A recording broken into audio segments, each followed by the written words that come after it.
Browning Field. I would like to at this time invite all of Coach Browning's former players, coaches, staff who worked and played for Coach Browning to please come on the field.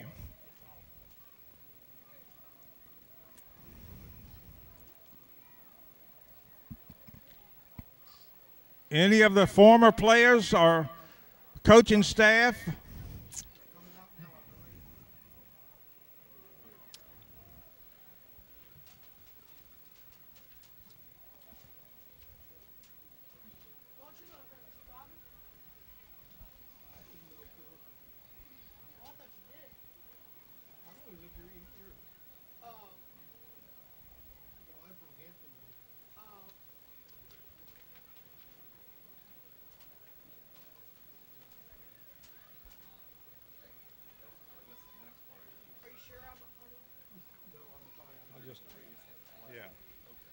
I got one more line here to do.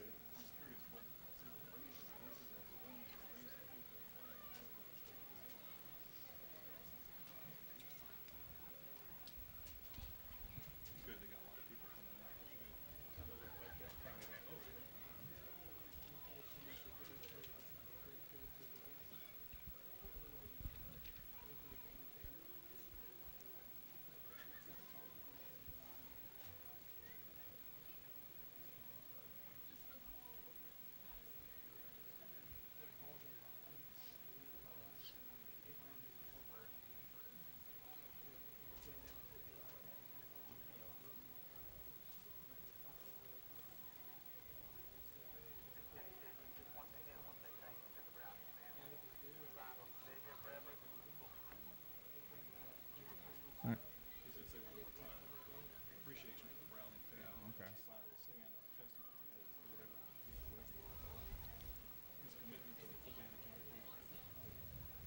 What a great testament to Coach Browning, and what a great honor to his name to have this field named after him. And what a great day to be a Fluco.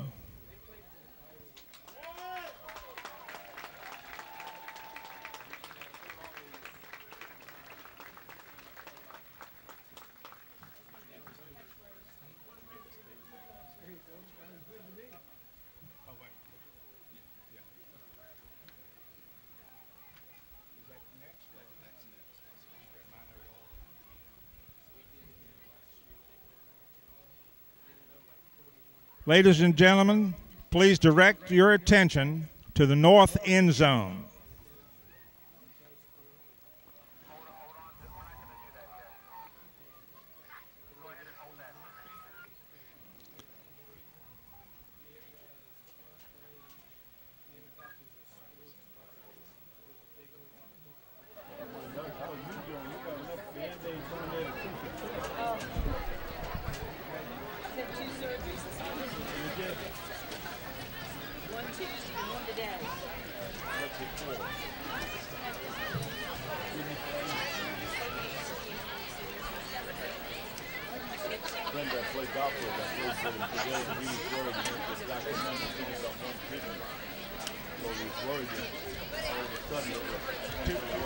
Direct your attention to the north end of the end zone, and to honor the blue and gold, we ask you to raise your voices as one as we raise the Fluco flag. Tonight's guest raising the flag is Mr. James Barlow, our Fluvanna County High School principal.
Go, Mike.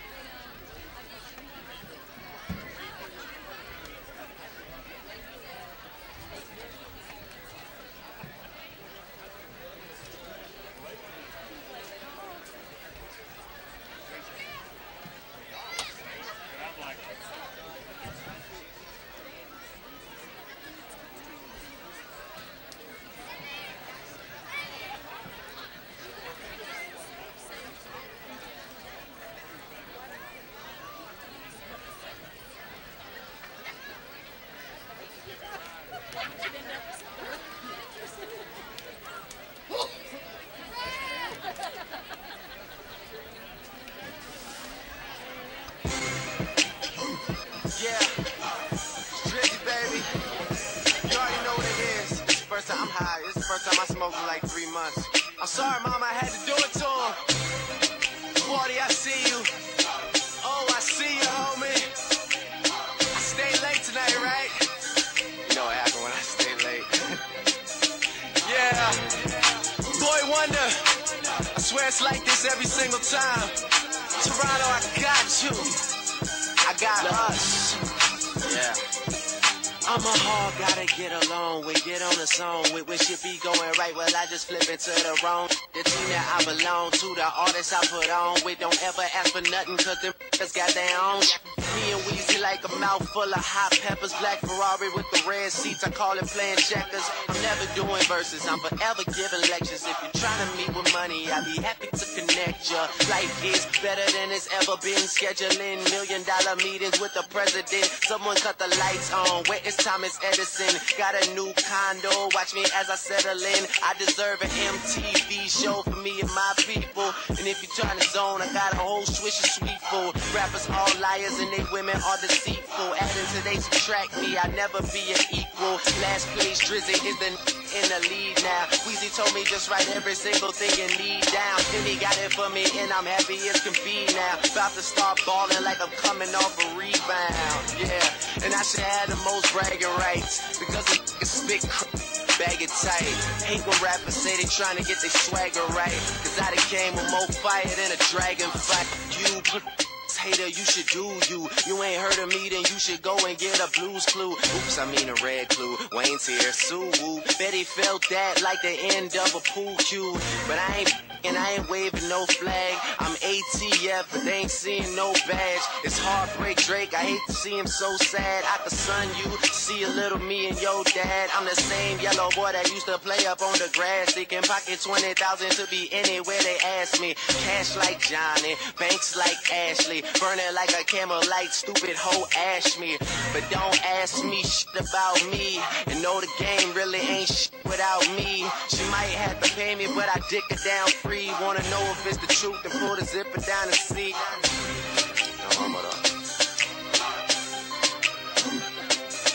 Yeah. I'm going in. Drizzy, I got us. This is my promise. I'ma bring that barrel to them eyeliners. And what I make up would fuck up your skin. I pick the buck up and buck, then buck again. I would fuck your friend, then suck up her twin. I put the buck up to him, then buck and buck again. You duck fuck your unloving kin. Now don't rub it in like Lubriderm on a new tattoo. I had to kick my princess about my castle. Dad who never had that dude. Always had a black too. Even when I was at school, cause bullies aren't bulletproof. Red scarf hoodie too. Probably ain't as good as you. Stupid motherfucker, the only thing in the hood is you. I do everything good as you know. I do everything better. I get paid for every letter A, B, C, etc. Fetch a bone. like a dog, I am gone for your neck in a sec, bring it back like work in the trunk and my exit coming up, yeah, I am headed to the buck like buck again, might fly to LA and just Corinne, now Corinne, let's get bucks again and can spend them bucks and then. I don't want to play that anymore, alright? That's why I don't like when we don't hear it. There's things that are flying out of there that I don't like.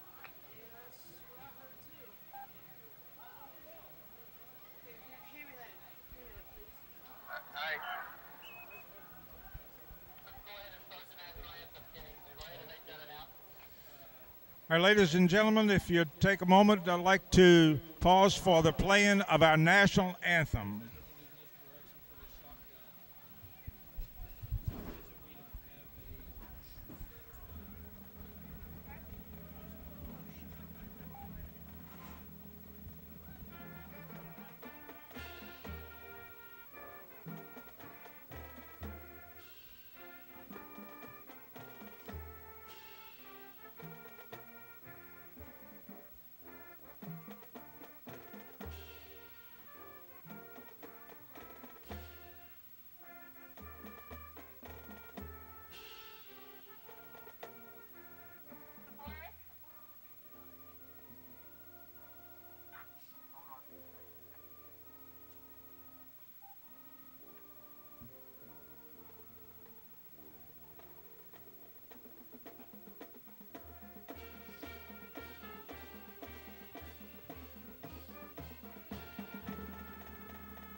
Just the date, Fluco, F on one side, Fluco on one side, date on the other.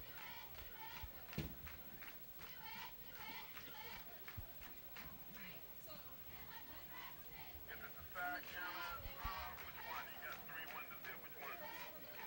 He opens all of it. Yeah, but which counter are you talking about? The key, baby? One's on the left side, Mr. Barlow, when you're facing out.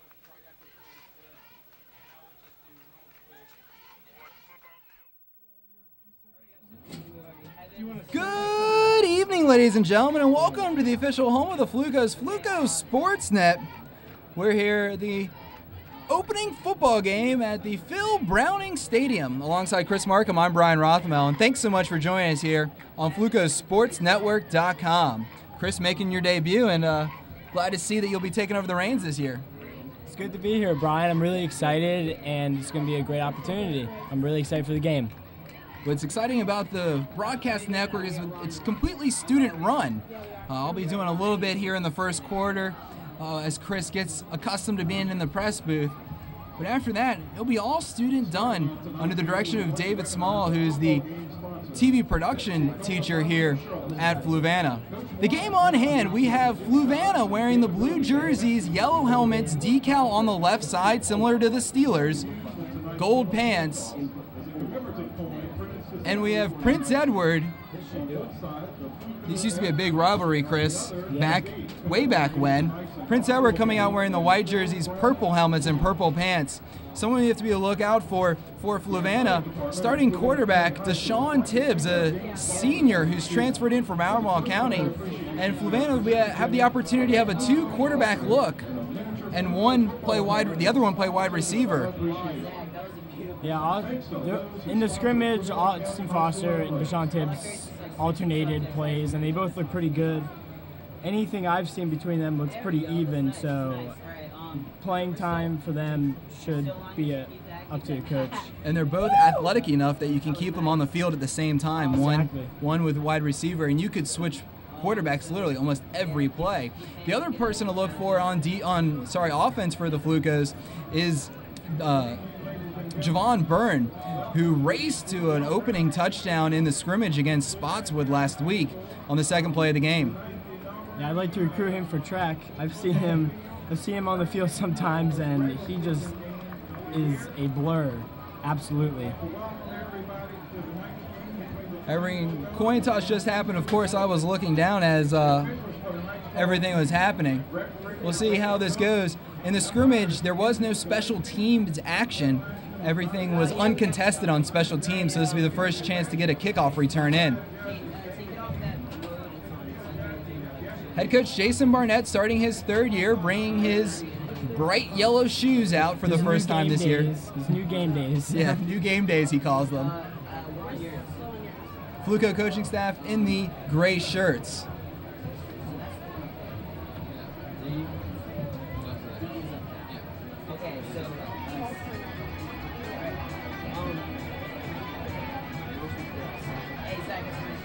Fluvanna going to be the kicking team. Coming out to kick for the Flucos is Christian Franco, soccer player as well.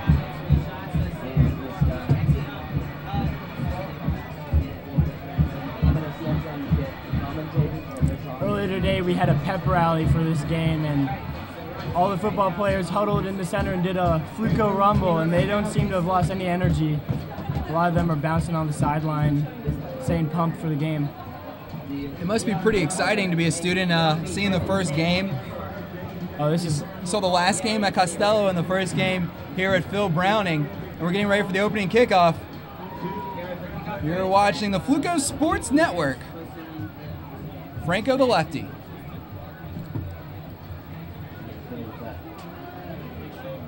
Prince Edward, a little bit difficult to read the numbers. We'll do our best as we can. The yellow numbers on white isn't always the easiest, and they're also not running towards us.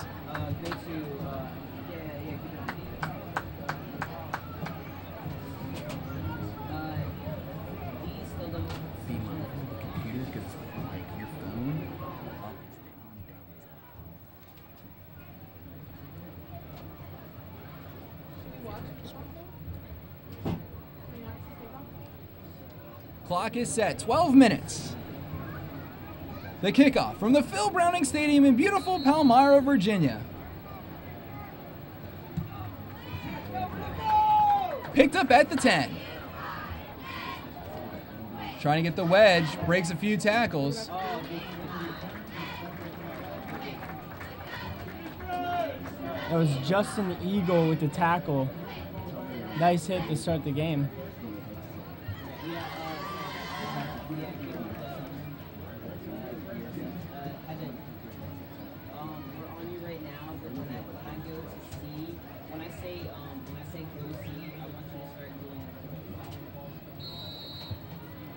Fluvanna with 3 on the line. Go Gabe, come on Gabe! Get a wider shot. A little bit. Prince Edward known for their athleticism last year. A lot was made after the scrimmage that we lost a lot of men on the offensive and defensive line from last year, so that'll be an interesting point to watch this game. 5 wide receivers, low snap, picked up, and it'll be a QB keeper. He'll be quickly tackled. Tackle coming in, Cody Childers, a senior.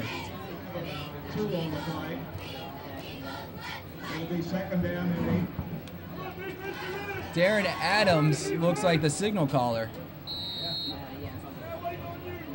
Last year, Prince Edward and Farmville kept a mainly shotgun offense, but a lot of run plays. Audible at the line.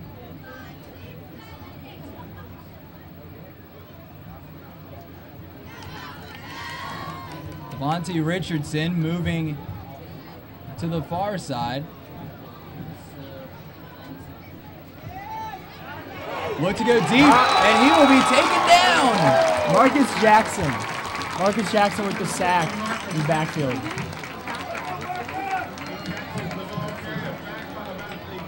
Marcus is all pumped up. I talked to him last week. He sat out the scrimmage as a precautionary, so he'd be full strength for the season. He looks at full strength today. 10:30 left here in the first quarter. Third and about 13-14.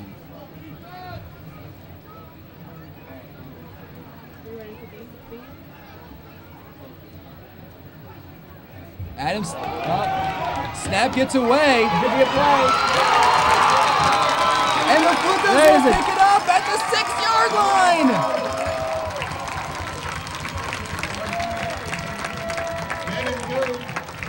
It looked like Devin Good was the first one there. Low snap gave the Flucos an opportunity to pick it up, and they got to the ball first. Very nice. On the 7. First and goal on the 7. Ball's going to be placed at the 7-yard line with 10-11 left, and the Flucos with their first offensive play. Not a bad place to start. Byrne lined up behind Tibbs. To his right is Good. Sends a man in motion. Tibbs takes it. Throws the corner. Touchdown, Flucos! Very nice fade route from Deshaun Tibbs. Caught, I believe, by number 11, Jalen Harrison, the huge sophomore. First offensive play at Phil Browning Stadium for the Flucos is a touchdown. Not a bad way to start it off. Not at all. Hopefully a sign of things to come.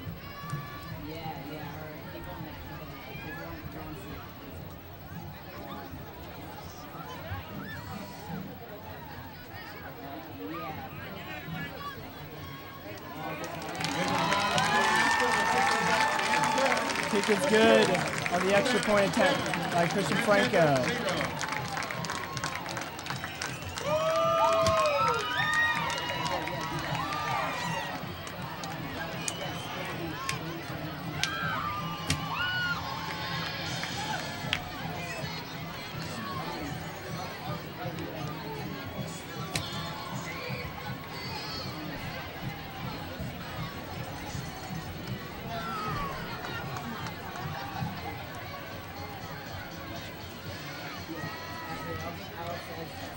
Well, we're already seeing our first glitch here at Phil Browning Stadium. The scoreboard has Fluvanna up 27-0. It was an impressive opening touchdown, I think, in the stadium.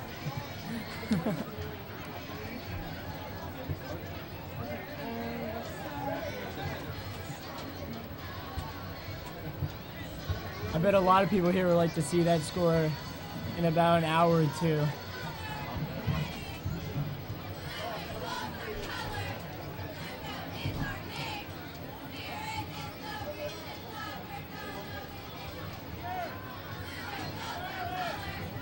Well, let's see what Fluvanna can do in their second defensive series. Prince Edward had a lot of snaps that didn't go their way. And they only had 3. It's interesting to see Devin Good on the offensive side of the ball. He's primarily a linebacker, but lined up at the running back position on that last touchdown play. So, no, he's big and fast, so he'll probably do a lot of damage back there. A lot of help with the blocking, too. Exactly. Another loose ball picked up near the goal line. Brought down by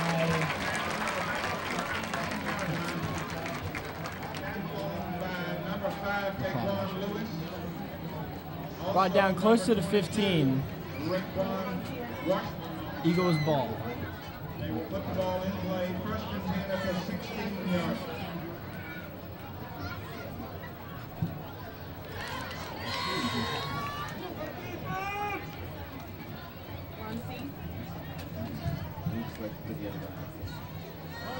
Come on, Dave.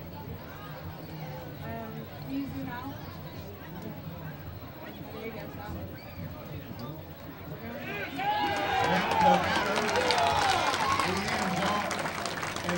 Quick Cody Childers with the tackle there in the backfield.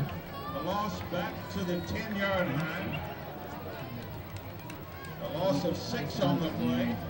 It'll be second down and 16.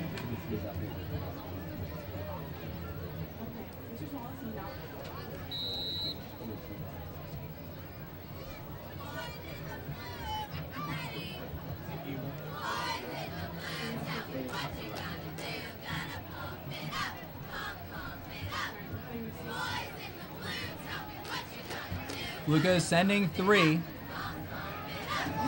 Play breaks down. Adams coming out of the backfield. He gets met from the front and the back. Good, one of the players there. Joe Shaheen also getting in the mix. Some sportsmanship. Saw some Cody Childress and an Eagle shaking hands out there. It will be a first down. Childress already has 2 tackles, so he's got his hands all over this game. Craig Reed, the head coach is James Ford. His assistants are John Purett, Kevin France, Bobby Simmons, James Baker, Trevor Houghton, and Thomas Cruz. Perfect. All right, Nikolai, you ready to play?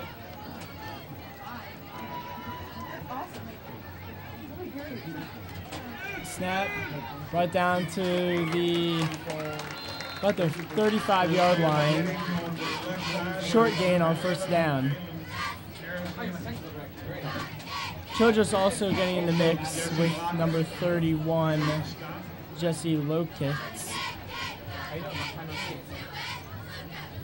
I believe Jesse is also a transfer coming from the Midwest area, if I remember correctly from our conversations with the coaching staff earlier.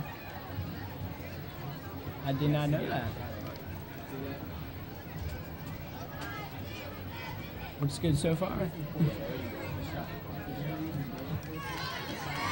He's got size, speed, not a bad pickup for your linebackers. Looks like that's going to be a false start.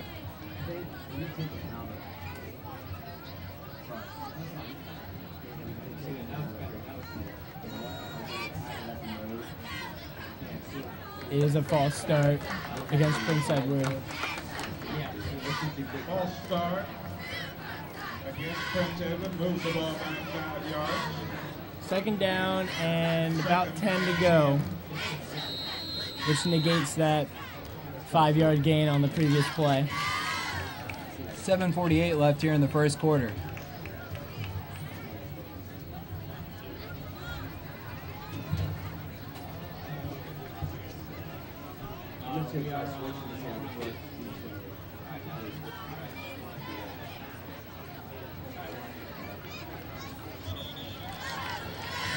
Penalty flags again. Good was showing blitz. I don't know if he got into no man's land Close to offsides there. or if he was able to force a false start. It was a good jump. It was a very good jump because it caused another false start. 5 more yards dropped off. It'll be second and 15. Great play by Good. I'd like to think if the false start hadn't been called, he would have had an easy run to the quarterback. He had a full steam of head going, full head of steam. I think it's good if we split. I like Nikolai to see this again, too. Yeah. He was a very good play. Oh, yeah, he's good. Nikolai, you're a great player. Flucos staying with the 3-man front. fake handoff, screen to the right, fumble, and picked up. But it was a forward pass, so it was a dead play.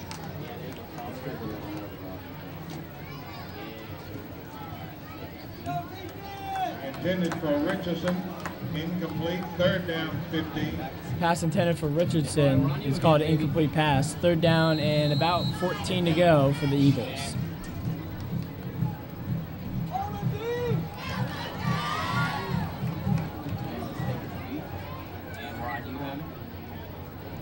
Flucos D looking strong early on. See if they can hold this 3rd down opportunity once again.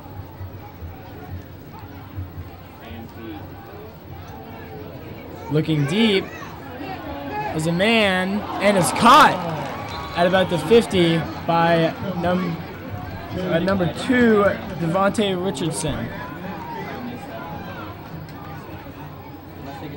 It's a nice leap. He had to climb over the defender and get the pass. Seems to have the size on Joey Shaheen there. So used to saying like cue music, right? Cue anchors. So used to studio saying kind of voice it. Come on, Dave!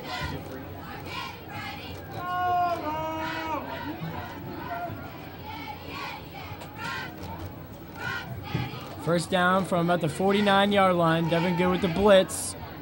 Pass complete over on the right. First down and more. Running to about the 30. About the 32-yard line.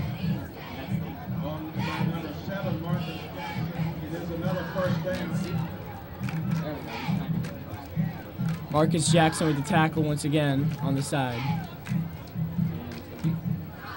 Oh, I like that shot. I really do. You're welcome.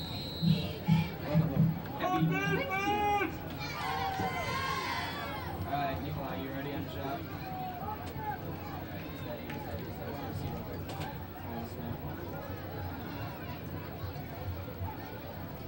Low snap taken by quarterback.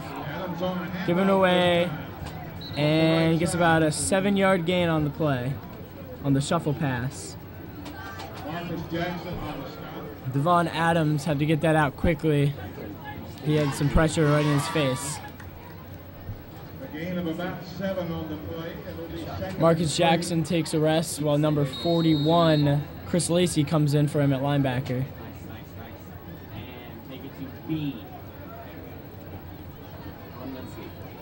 Second down and about 3 in the red zone for the Eagles. Their first red zone opportunity of the game. Another low snap.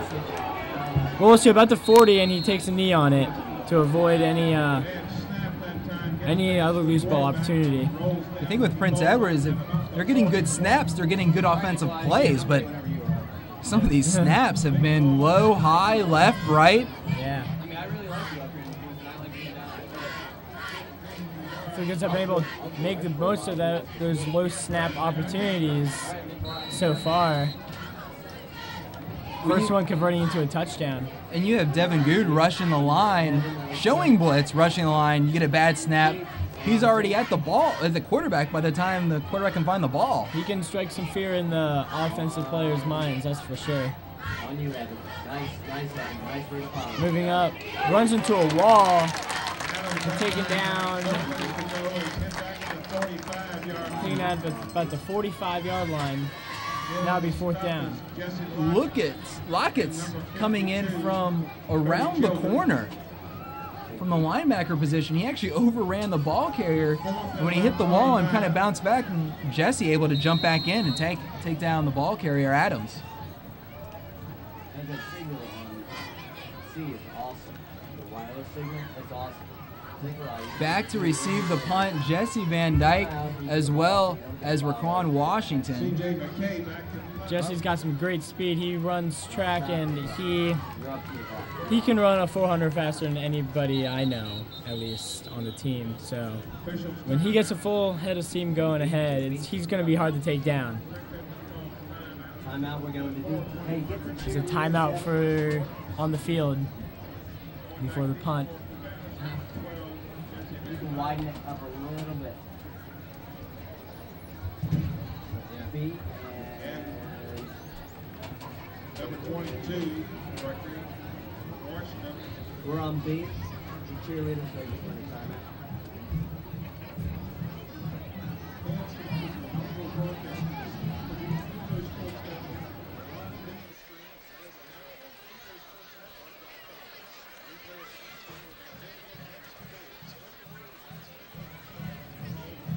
Interesting punt formation here for the Eagles.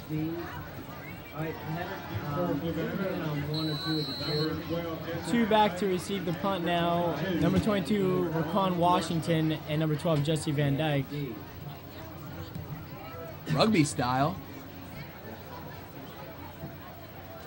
They're going to let it roll to about the 1, maybe 2 yard line. Looks like they're going to wave it at the 2. We'll take a short break as Fluvanna comes out. Back to the offense. We're on beat. 41 yards on the punt.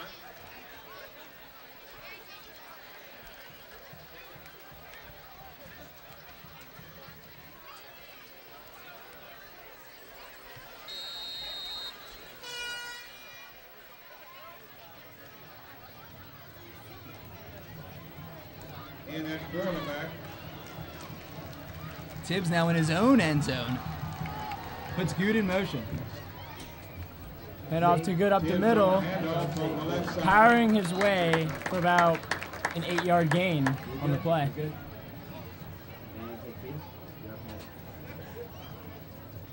Yeah, go ahead. Tackled by A.J. Watkins. Very different look than their first offensive possession. Last one was about Offensive the 10. play. Oh, yeah. Flucos have a much different situation now. That's zoom out. I'm in that press box. Zoom out and back to the field. You want to switch your So direction. it's taken about the 5, hands off. To the left of Javon Burton. Gets to the first down at about the 15 yard line. First down for Flucos. It's almost unfair with Byrne. He gets a running start. It's just unbelievable, his speed. Exactly. We're seeing Austin Foster now make his way into the huddle. Tibbs still coming over the sideline to get the play and run back. But I don't want to call it Wildcat. It's a 2 QB option, really. The thing about Javon is he reminds me of Chris Johnson. The home runs he can hit, those 60-yard runs or 50-yard runs that he can just, here he is again, this time taken in the backfield. Hard when you get hit twice, of course, to rip 60. Tibbs coming out now. Jalen Harrison coming in now. Oh, never mind. Tibbs just running over the sideline getting the play. Yeah, it's the tricky thing with Fluvanna. Nice thing to do is to have your quarterback talk directly to the coach to get the play. A little less miscommunication. Sometimes you don't know if he's leaving or not. Austin Foster still in at wide receiver. He's lining up on the far side of the field. Harrison on the near. Tibbs takes it, fakes the handoff, roll out to the near. He's tucking and running. Nice run by Sean Tibbs there to tuck it in and make the most of his yards there. And he gets the first down. Tibbs has great speed. He can make a play out of nothing just like that.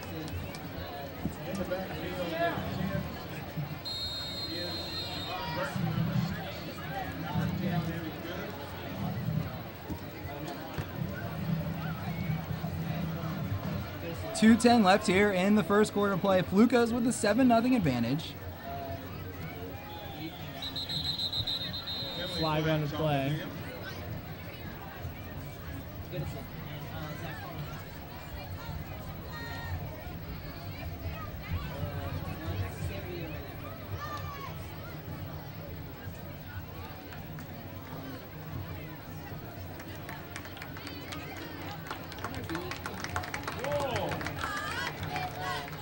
Flag is on the Eagles. That'll be a 5-yard gain for the Flucos.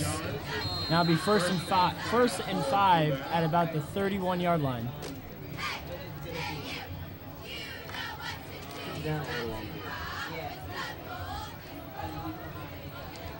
Tibbs still in quarterback. Foster still at wide receiver. Handoff to Burton. Trying to get away. He'll weasel his way for about a 9-yard gain on the play. I think he carried about 4 Eagles on his way to fight for 2 more yards. It'll be second down and about 1. They're going to look to see if they want to measure this one or not. I did the chain crew when I was in high school. And one of the best parts of doing chain crew, the worst part was avoiding getting hit, because I obviously did not want to get hit. The best part, though, was this right here, running out onto the field to do the measurement. Were you ever worried you mess it up? No, it's very easy, actually, and they take them from you, so you don't get to hold them. But they line up the clip on a 10 or a 5, as you can see, and then they measure it out. It is a scary thing when you have all those football players coming at you at the sideline. I wouldn't want to be saying that. I've seen some nasty hits in the NFL. I was the first one to always run, and everyone made fun of me. I said, "Hey, we can set them back up very easily. We put the clip on the 5-yard, whatever 5 it was." Everyone made fun of me. I said, "Hey, I didn't play football for a reason, and I'm not going to start while they're wearing gear and I'm not." Nonetheless, less than a yard, second down for the Flucos.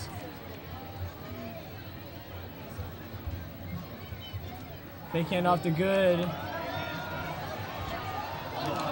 Close to an interception by number 4. Cleon Watkins for the Eagles. The intended receiver there, though, was Austin Foster. Austin does have some size, and height. He's got a perfect frame. I played basketball with him and Jim before, and I have the unlucky honor of guarding him, and it's not fun.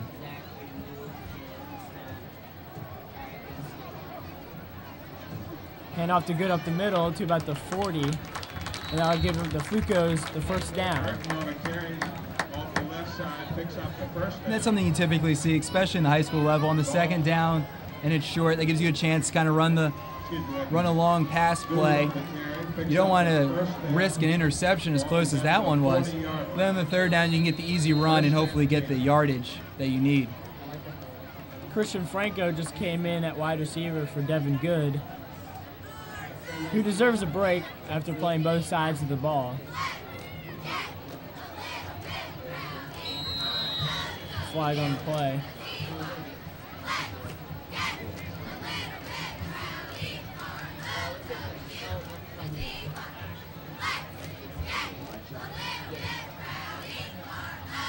False start on the Flucos. Loss of 5 to about the 35-yard line. 1:18 remaining to play in the first quarter. Up on C. I'm going to take safe. Up on C. They can get free, take a shot at the players for me. Something like that, doing a slow can across the numbers, and then we can resolve that. Like in the huddle, that's a good time to do that. First and 15 for the Flucos. Tibbs with Burton in the backfield. Takes up another flag. That dropped flags from 4 referees. When the white hat starts throwing a flag in the backfield, that's not a good sign. Especially when it's another false start.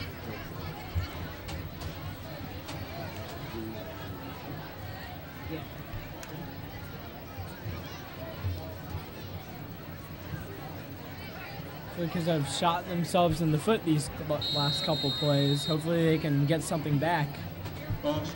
Their offense has been a little stagnant past few plays.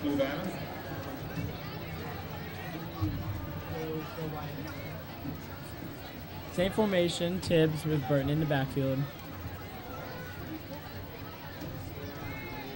Fakes pass and hands off to Burton, who's still fighting his way and will not. He gets about a gain of 7 on the play. or less. The fake throw before the handoff, you know, a la Brett Favre.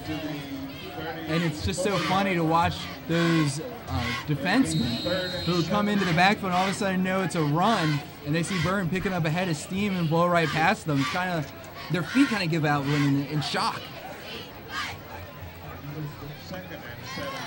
Burton stayed up for a good 5 seconds after that first hit, carrying about 3 Eagles with him. Screen pass out to the left, and Jalen Harrison gets nothing. This pass is complete to Jalen Harrison. That'll end our first quarter play. Flucos with a 7-0 lead. We'll come back for the second quarter. You're watching the official home of the Flucos, Flucos Sports Network. Integrity 0.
First play in the second quarter. Tibbs drops back, throws it down the sideline. He has Franco. Takes a big hit at about the Eagles' 45-yard line. Very nice conversion on the third down play to pick up the first down on third and close to 15. That was 3rd and 15. You know, I watched every Fluvanna game last year, and one of the hardest things they had was the ability to convert on the third down. It was a very big issue that affected them all year, was only getting 4 downs and not being able to do much after that because they couldn't convert on the third down. Tibbs has shown great accuracy with the fade route so far this game. First one to Jalen Harrison, that one to Christian Franco along the sideline. Another flag.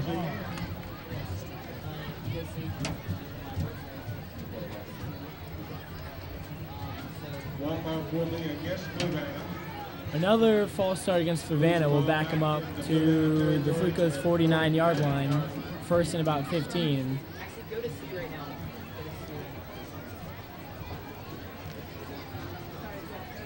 Their third false start this drive, and they cannot convert on these drives if they keep shooting themselves in the foot like this.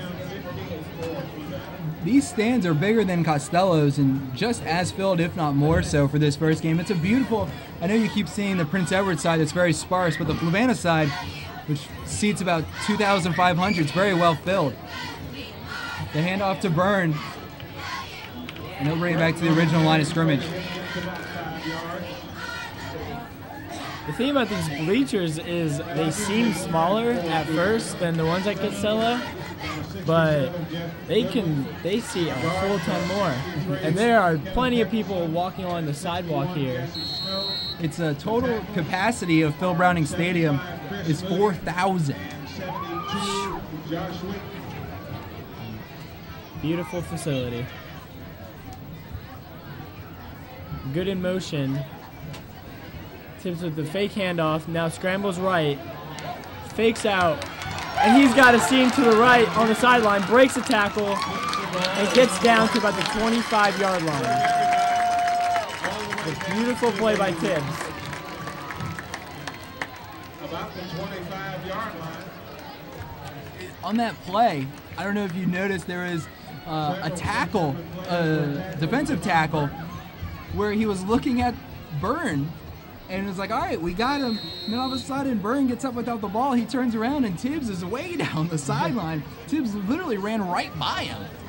That's the luxury of having Javon on your team. The defense will definitely bite on those fake handoffs because they're definitely scared of Burton in the backfield. Tibbs with a handoff to Good, who powers for about a 5-yard gain on the play. Carries down to about the 17-yard line.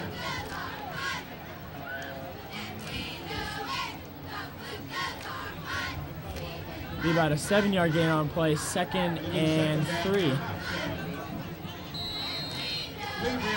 10:07 left in the second quarter, 7-0 Flucos, with the ball in their own red zone, looking to convert. A reunion reception at Lake Monticello Volunteer Fire Department in the Maple Room after tonight's game. Please stop by. The family will be waiting for you. Snap goes to Tibbs and hands off to Burton. He goes left, breaking tackles, and gets taken down inside the 5-yard line. I feel so gypped last year with Tibbs dealing with, not Tibbs, with Byrne dealing with so many injuries. Getting injured in the scrimmage against Spotswood and then not being able to play, but a few series really the entire year. The kid's just an amazing runner. You like to think what the Flucos could accomplish with Burton healthy all season last year. Would definitely change some games, and now you have Tibbs and Byrne, and here Byrne will go again. Puts his head down, touchdown. Byrne put his head down on the play and just took total control of the defender on that and blasted his way into the end zone. Touchdown run. That touchdown coming 9:19 left in the second quarter, 13-0 Flucos, with Franco in for the extra point. Christian Franco in to try the point after. Jesse Van Dyke, the holder. Kick is up and good. The holder is Jesse Van Dyke, and the kick is up and 14-0 now Flucos, 14. and they are happy on the sideline, slapping and hugging each other as Barnett normally does. You know, it's a good day when you can hear Coach Barnett all the way up in the press box. You hope.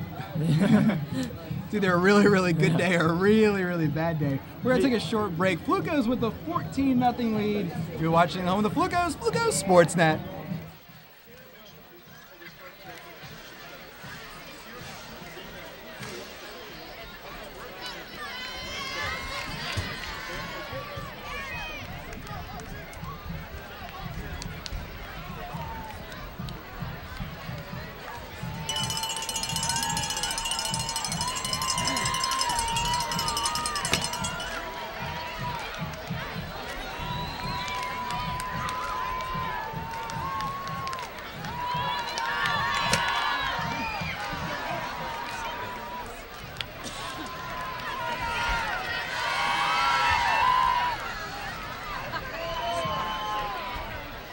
Kicking off for the Christian Franco.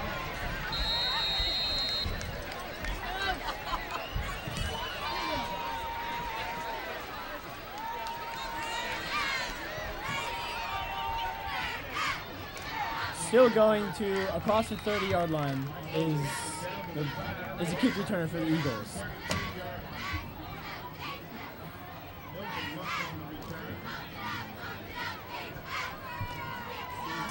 On the field now is the defense for the Flucos, which has looked pretty stout so far in this game.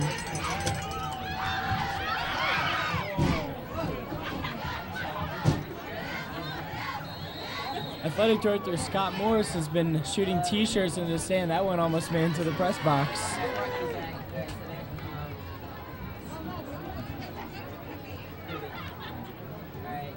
First and 10 for the Eagles at about the 32-yard line. Low snap, screen pass out to number 11 for the Eagles.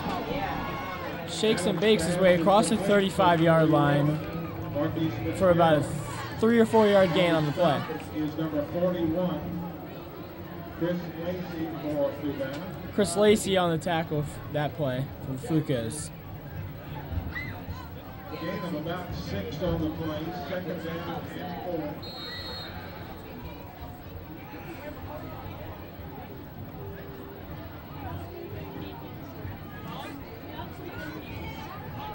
Second and 4 now for the Eagles at the 38-yard line.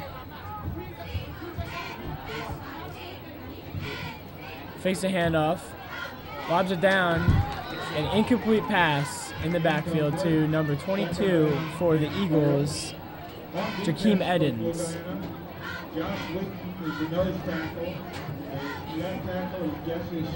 Good pressure on that play for the Flucos. Jesse Snow getting in the backfield, causing some pressure.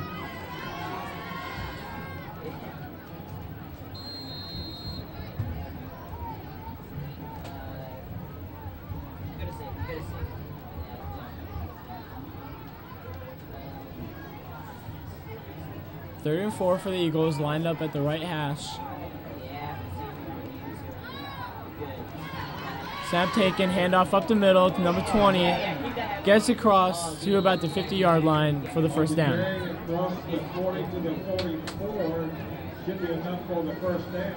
Javon Jackson with the carry on that play, making his way through the Fluco defense for the first down at the 50-yard line.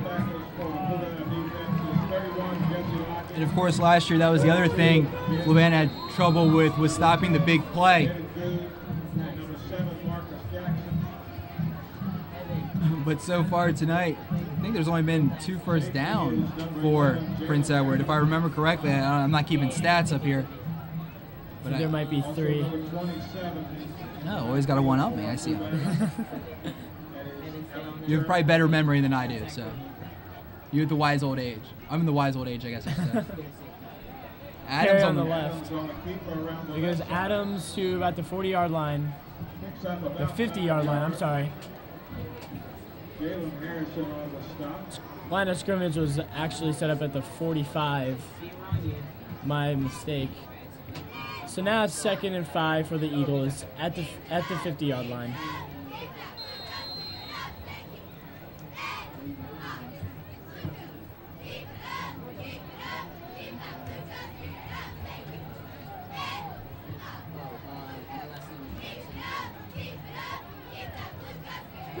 Zach, what's your last name? H-A-V-E-L. Zach, what is it? Eagles line up. Flag on the play. 6:56 in the second quarter.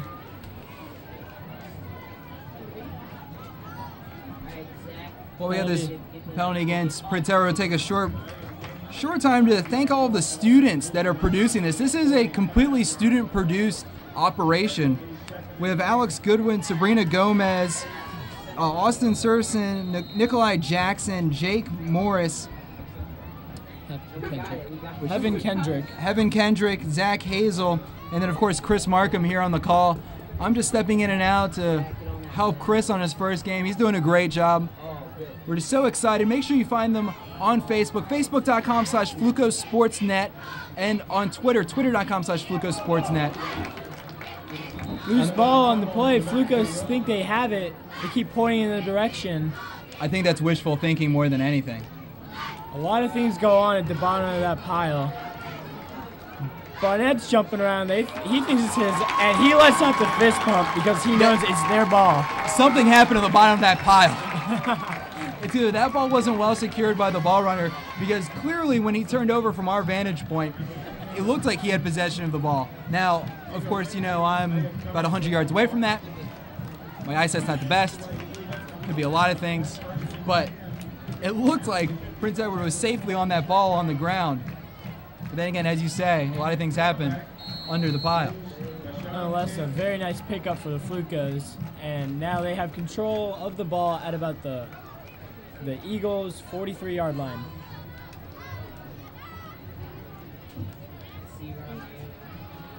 Tibbs with the snap and a low catch made by Austin Foster. He says he has it.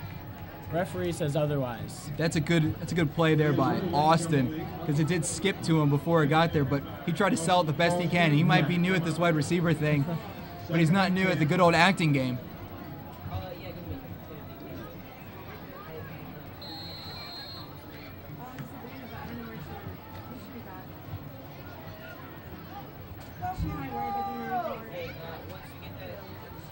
Austin seems to be going old-fashioned with the bare hands. Javon Burton with the carry up the middle. Gets his way to about the first down line at the 32-yard line. Another delayed handoff to Burn, and it's ridiculous. It's ridiculously unfair. The offensive line has done a great job opening up holes for him so far in this game. That's been always the question. That was another question with a lot of turnover in the last 2 years on offensive line, is how would they respond? They responded well so far. They also had a lot of injuries last year, so that didn't help either. Handoff to Good up the middle. Carries his way to about the 25-yard line. And Devin there, it was a perfect handoff from Deshaun to Devin. Good was full head of steam ahead when he took that ball. There was no stutter step, there was no weight, it was clean. I really like what I'm seeing on the offensive side. If I compare Good to an NFL running back, I would say Brandon Jacobs. He's a big, powerful, and fast. He's a big boy. And scary. All aboard the bus.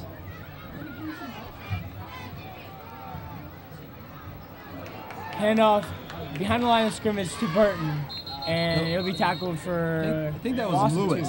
Lewis. Taquan Lewis. Of course, as we're talking about timing there, it's like Devin jumped a little early to kind of display that play a little bit earlier than he probably wanted, but. Now, number 52 for the Eagles, A.J. Watkins, seems to be hurt after making that tackle on the play. The trainers will see to him as all the players will take a knee. 5:09 left in the second quarter. Fluco's up 14-0. We'll take this short break as they tend to the player. You watch the home of the Flucos Sportsnet.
nice hand for the player. He's walking off on his own power.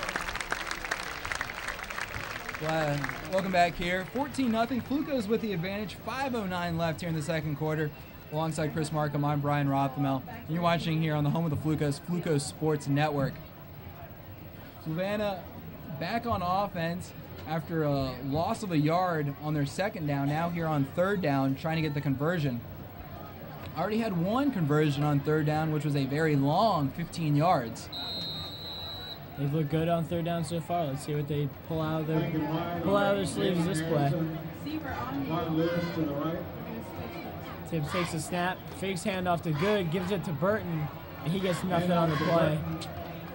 And that's one where the offensive line got pushed backwards and broke the play. The play broke down pretty quickly. You're going to see 4th and 6 here. It looks like Fluvanna's going to stay on the field with Tibbs in the offense. You're up 14-0 with 4:40 left.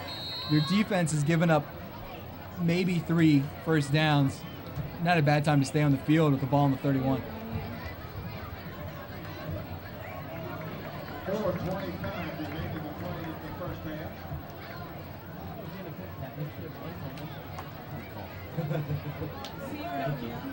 4th and 9, Tibbs in at quarterback, takes a snap, sets back.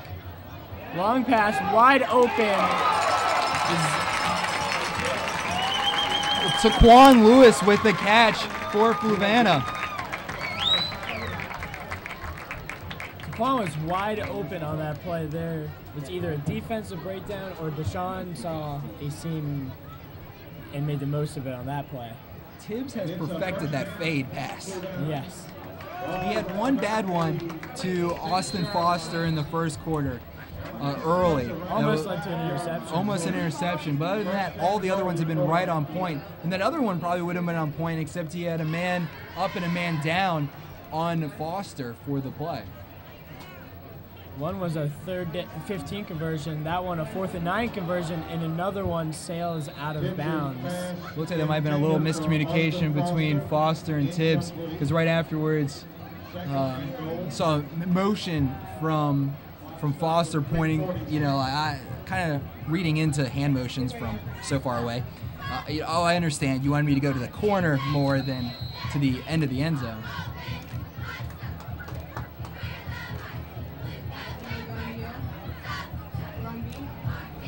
I'm not one to talk, but I don't know how experienced Foster is at wide receiver, so that might be some. There's still learning. loss. Yeah, there's still a learning curve for sure, but you have to like what he's done so far. Handoff up the middle to Burton, and he easily makes his way into the end zone untouched that time. His second touchdown of the game gives the Flucos a 20-0 lead with 3:43 left in the second quarter. Oh, doctor. It's going to be fun watching that kid run this year, Chris. You're going to enjoy it.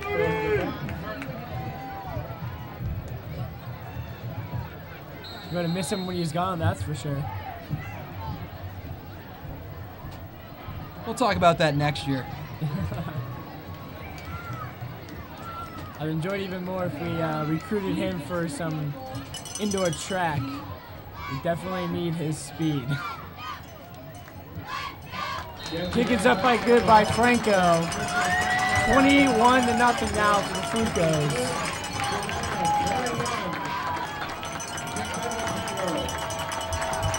Coach Barnett doing his normal routine of slap happy with all the players.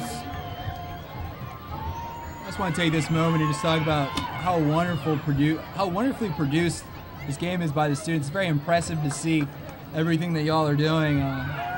First in the game, that's Alex Goodwin, Sabrina Gomez, Chris Markham, Austin Surson, Nikolai Jackson, Jake Morris, Heaven Kendrick, and Zach Hazel. It's just a wonderful job, and I'm sure there's a lot of moms and dads, aunts, cousins, brothers, sisters, and community members that are glad to see what you guys have in store this year. I'm excited to see it as well.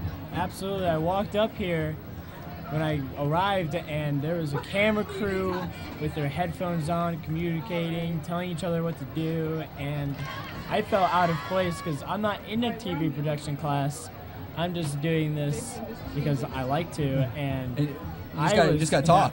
I was astonished at how well run everything was. All this under the direction of David Small. It's great to see they're part of our Rising Up Sports family.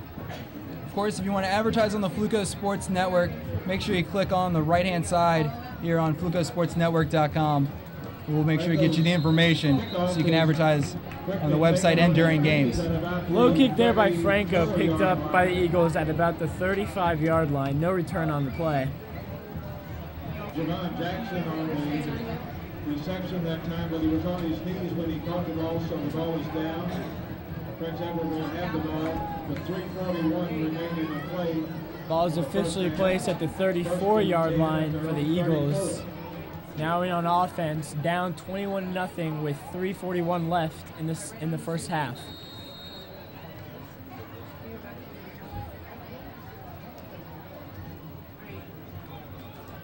Same defensive formation for the Flucos, a 3-4 with Jackson in motion and snap high and taken by number 22. Push out of bounds at about the 40-yard line. 6 yards. 6-yard gain on the play will be 2nd and 4 for the Eagles. Gain of about 5 yards. Ball plays down at the 30-yard.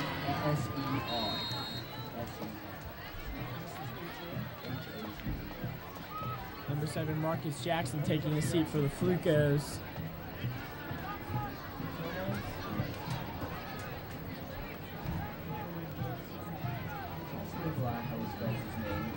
Snap good, handoff to the running back, and he's taken down and wrestled by number 12, Jesse Van Dyke, in the backfield for a loss of 1, maybe 2. Fluco's all fired up on that play, bumping heads and slapping hands. Threw him down, and it'll still be 3rd down and 5. Jesse showing that great speed, getting into the backfield and chasing down the running back. Number 12, Jesse Van Dyke. Number 23, Joey Sheehy. Safeties are Jalen Harrison, number 11, and Eric Curley, number 27. 3rd and 6 now for the Eagles. High snap taken by number 1. Taken down in the backfield by number 52, Cody Childress. At least his 3rd tackle for a loss this game, and he has been all over the place for the Flucos. Timeout called with 2:38 remaining to play in the first half. Timeout called on the field with 2:38 left. It'll be 4th and about 9. We'll see whether or not the Eagles opt to punt it away or go for the first down.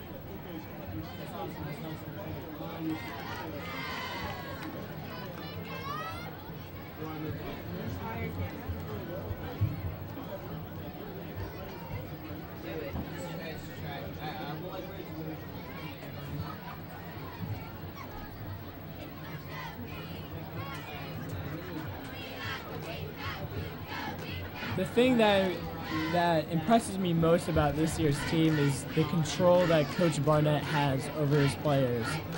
In the past couple of years, he has gained the utmost respect from all of his players. All of them listen to him, and he is one of the most knowledgeable football people that they buy into the county. system. Yeah. And that's the biggest thing. He sells them a winning attitude, and they definitely buy into it. And we know the track history of the Fluvanna football program recently. You know, they're coming off of a 2-win season. But, man, do they buy into it. And that's big. And that punt goes out of bounds just shy of the 50-yard line. It'll be marked at the 48. But they buy into it, and that's half the battle. I mean, you know, with Chris is a cross-country runner for Fluvanna, the mental aspect of cross-country, trying to willing yourself to run for 3.1 miles, 3 point. I didn't know 3.1 and 3.2. That but 3.1 is what's important. Yeah, 3.1 miles. You can be the fastest, the big stamina, but you have to have that mental. It's the same thing with all sports, especially in high school. Today in Outdoor Adventure in Mr. Small's class, Devin Good, who takes a snap up the middle for a gain of about 6. I overheard somebody ask him, does he think they're going to win the game? And without hesitation, he replies, yes. Not much more needs to be said when he answers like that. Without a second in between the question, knowing Jason Barnett, without a second in between the question and answer, it's a most emphatic yes, and I don't even know why you would want to ask. Gain about 8 on that play, second about 2 with the Eagles 40. Flag on the play. And that's It'll be a dead play. That was unfair flag. I don't typically get this vocal about it, but Jalen Harrison was asking for the referee's assistance on the sideline, and it wasn't being granted to him, so he ended up getting offside or whatever the call is going to be while he was asking for assistance.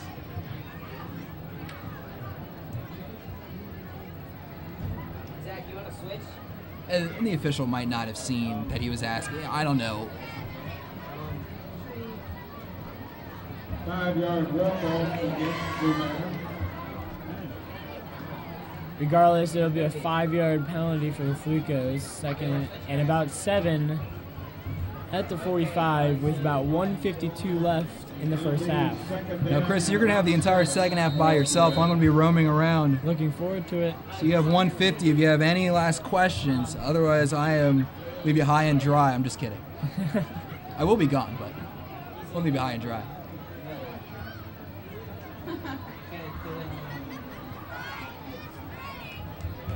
Tibbs takes a snap, rolls way back, gives it to Burton, and he shakes his way for a first down to about the 30-yard line.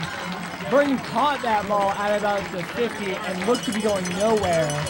Faked out his defender and, of course, made something out of nothing. A 20-yard gain on the play. 15, I'm sorry.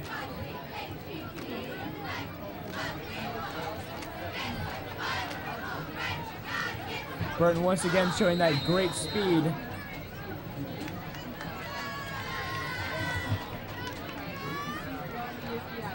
First and 10, ball at the 30.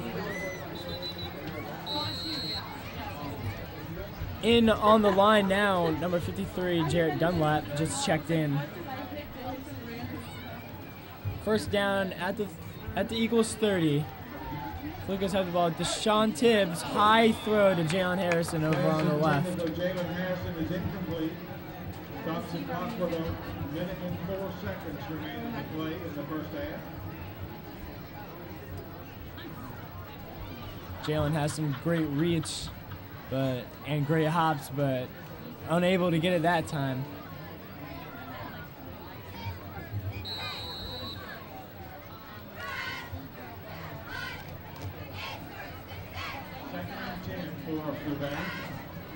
Second and 10 now at the Eagles 30. Once again, Foster lining at wide receiver near side. Tibbs takes a snap, fake handoff, bullet up the middle. Caught by number 11, Jalen Harrison, who takes it in to about the 10-yard line. Great route, great throw. Perfect execution on that play for Flucos. Nice catch and run. Tibbs to Harrison. Tibbs to Harrison has been a pretty good combination so far in this game. First play of the game resulting in a touchdown for the combo. Timeout called by Fluvanna. Timeout by Fluvanna now with 54 seconds left in the first half. Flucos up 21-0. We'll take a short break. You're watching Home of the Flucos, FlucosSportsNetwork.com.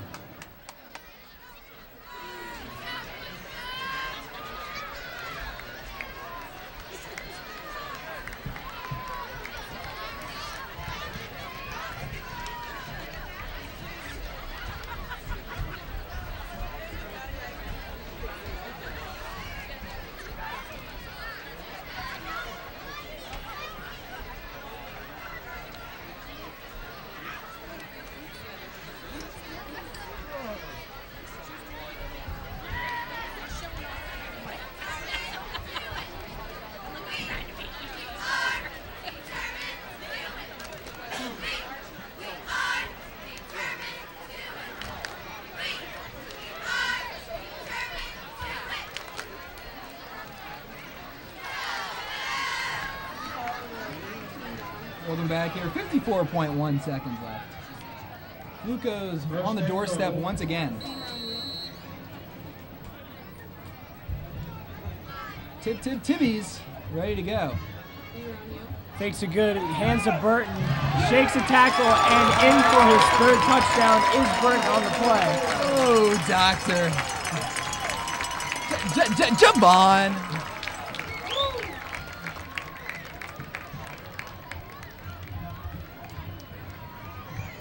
Javon just such a load to tackle, especially within the 10. That's his third touchdown of the quarter within the 10. 3 touchdowns in 1 quarter. And all of them coming within the 10. That means your offense is moving the ball well and controlling the game. Absolutely. Kick up and good by Franco. Makes the score officially 28-0. No, that one was wide. Why? My inexperience showing on that one. Yes, I've done that many a times. Always have to pay attention to the officials because from the press box you can't see anything. I know plenty of times I'm watching an NFL football game and I find myself cheering because the Redskins, I think, made a field goal and of course missed. And that might have been your first problem watching a Redskins. Second problem with the Redskins is, come on, making a field goal? How far-fetched are you looking? I can't say much. I'm a Jets fan. So Tebow time, right? Tebow time. Hey, Mark Sanchez, man. Marky Mark.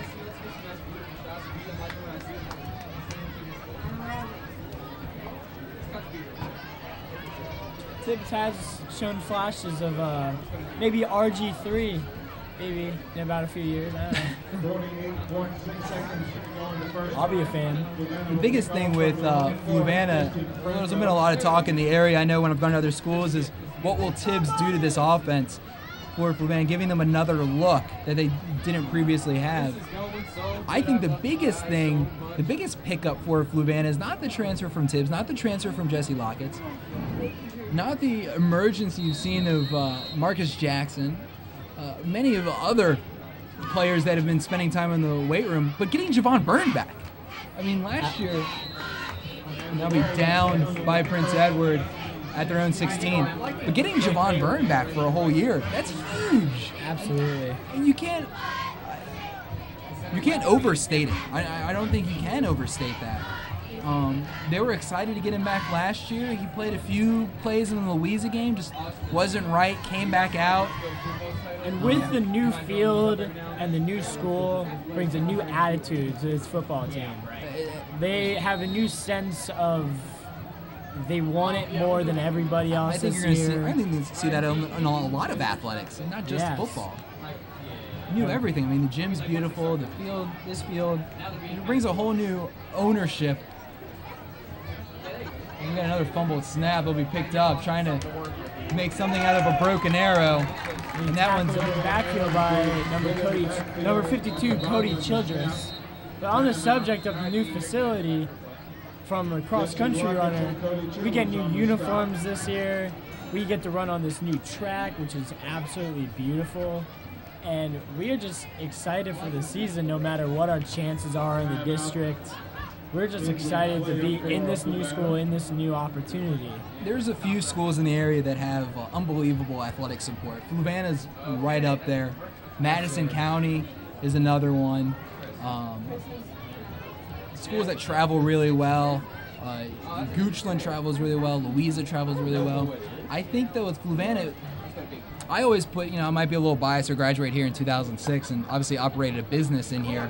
I thought Fluvanna was always one of the better athletic participation among community members, but I can only see that growing, especially as we see this new stadium, as we see new uniforms. Absolutely. I remember at the state basketball semifinal at the Siegel Center, the place was packed with Fluvanna fans. We outnumbered, I think it was Princess Anne that we played.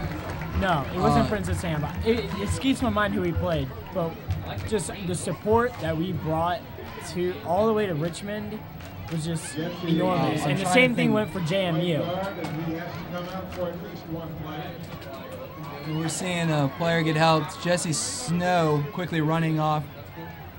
He had to take a breather after that play. Gets out by medical staff. He looks fine though, back on the sidelines. 38.2 seconds left. That shotgun formation, and it hits Another loose snap. I think Fluvanna's recovered that. They say they have. Barnett says they have. And it's official. The Flucos have the ball inside the 10. With about 35 seconds left in the half. 4? Can we see 4 touchdowns by Burn? First play I'd like to see.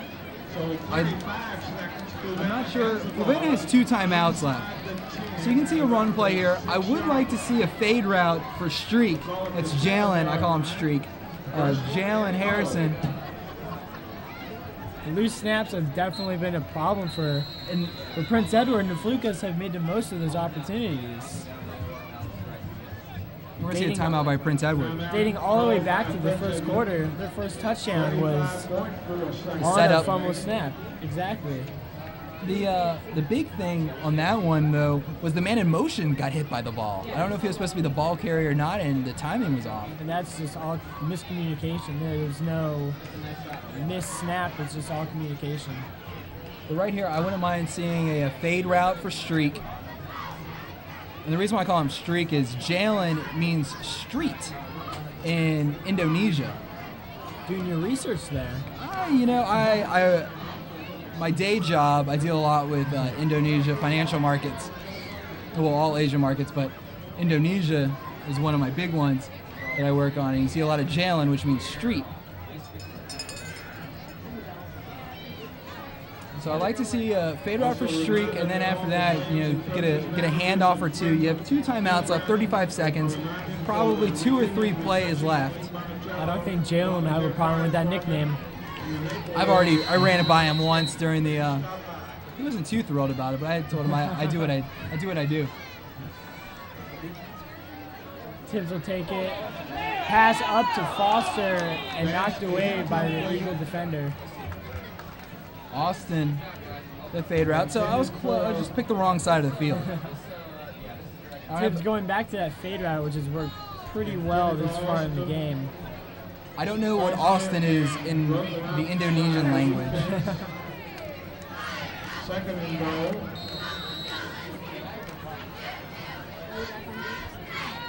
See a run here, maybe? They're packing the line, though, for Prince Edward. Second and goal, 31 seconds left. Tibbs again to throw, cross, and short to Foster again. Got hit on the blind side. 7.9 seconds remaining.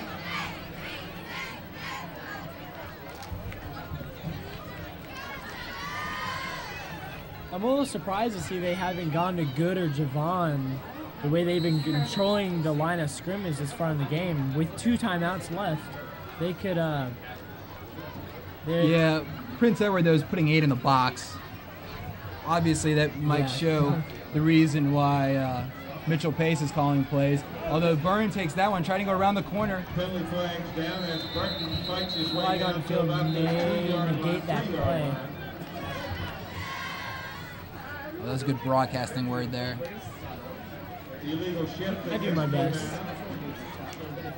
I listen to a lot of TV.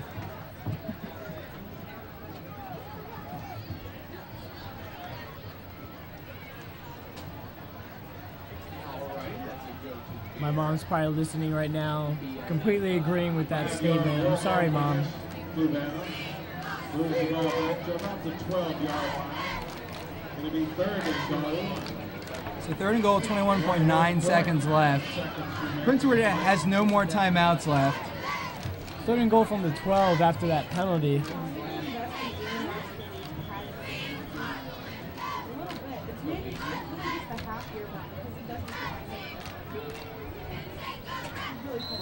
Fluvanna calls timeout. Timeout. Timeout on the field taken by the Flucos to get their offense settled.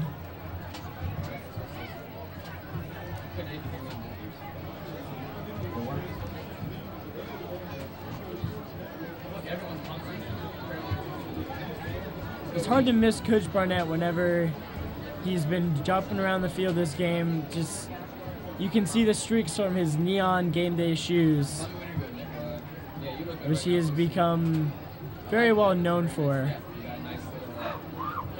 I don't know. That's the way he wants to be known. I don't know if it's a good way or not. No, it's bright. I can't really speak much. I have purple shoes, and we make fun of each other pretty equally. Coach Barnett spent a lot of time this summer talking to him, preparing for the season, and got to pick up a few off-season workouts. I think one of the things that got this team really pumped was their first official practice of over the summer was scrimmage play. Showed up early in the morning, and when you get that kind of recognition and spotlight, the players really respond well. Yeah, when you're the first one that the media is going to, you like that. Tip's gonna roll out. There's the cross route. Tipped away off the chest of Austin Foster and tipped by the Eagles' corner. Could have been intercepted, but with 17 seconds left, there's not much you can do about that. 4th down now with 12 yards to go and the goal. And to try the field goal is number 1, Christian Franco. The holder is Jesse Van Dyke. Flucos set to kick the field goal on 4th down. Christian Franco, Jesse Van Dyke to hold. 29-yard shot. Kick up and good. I will wait for the official signal that time. Now, the Fluvanna record for longest field goal. Do you know what? You have a guess what that would be? I'm going to say 45. I believe it's 43 by Kenny Blackwell. So close. Happening in the 2003 season. I saw that one from the chain gang. Being part of the chain gang has its benefits. Not many. Flucos with a 30-0 lead here. 12.4 seconds left.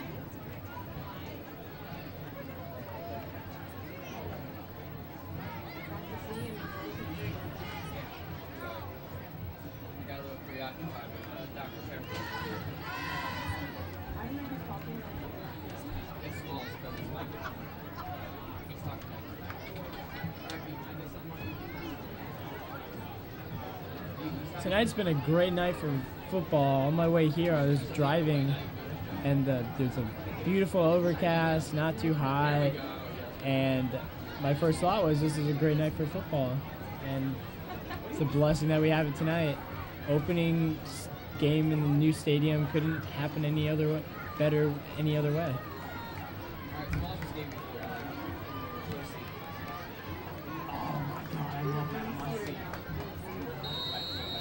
Flucos set the kickoff with Christian Franco. 12 seconds left in the first half. Franco's kickoff. Once again goes with the low line drive kick. Hops to the returner. Takes it through the Fluco along the sideline, across the 50, and will be taken out of bounds at about the 35-yard line with a little over a second left. So the Eagles still have a breath of fresh air, hopefully to either get a Hail Mary. Looks like they'll set up for offense and opt not to kick the field goal. If you're looking for a highlight for Prince Edward today, that was it. That was the one. Now, of course, they'll have a chance here with 1.4 seconds. See if they can get one into the end zone, but Fluvanna's defense and offense have just dominated so far. 5 wide.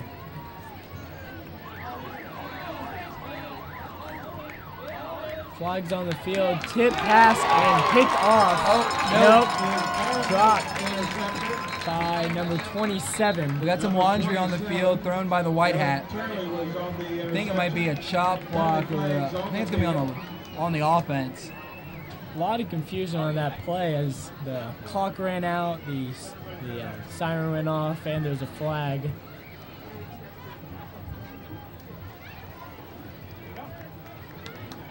Face mask. Face- Decline. Face mask against Prince Edward ends the quarter with the Flucos up 30-0 on the Prince Edward Eagles. Let's reset this game for you. Fluvanna did not get the opening kick. Went to Prince Edward. 3 plays in, Prince Edward fumbles, puts the ball on the 7. First play of offense. Chris, what happened? Not much else can be said other than Deshaun to Jalen been the story of the game, and Flucos haven't looked back. And in the second quarter, Javon Burton came alive with 3 touchdowns within the 10-yard line. That's not a bad way. And what's that showing more than anything is your team's just dominating, moving the ball all the way down, getting within the 10 for your offensive plays. Fluvanna getting the ball a lot of times right around the 50-yard line. By the way that their defense has been controlling the line of scrimmage. And also, there's been a lot of bad snaps by Prince Edward. Flucos with a 30-0 lead. We'll show you the the marching band here at halftime. And when we come back to the second half, Chris, it's all your show. Looking forward to it. 30-0 Flucos with the lead. You're watching Home of the Flucos, Flucos Sports Network.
game as we're leaving school property. There will be 2 turn lanes as you exit school property beginning on the Route 53. The right lane will be for a right-hand turn, and the left lane will be there for a left-hand turn on Route 53 as we leave tonight's game.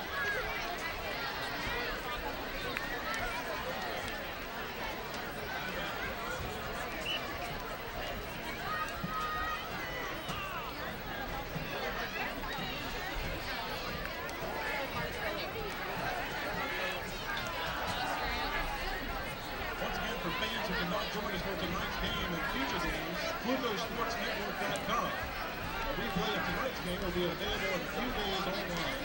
Spread the word to friends and families who can't read about and support the Flucos. Flucosportsnetwork.com.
To our young fans located directly in front of the stands, we ask that you do not run around and play football or be careful with where you're moving. If those young ones that did not find their ways and stay safe and move to a safe area, your parents will be contacted and help you remove. Thank you.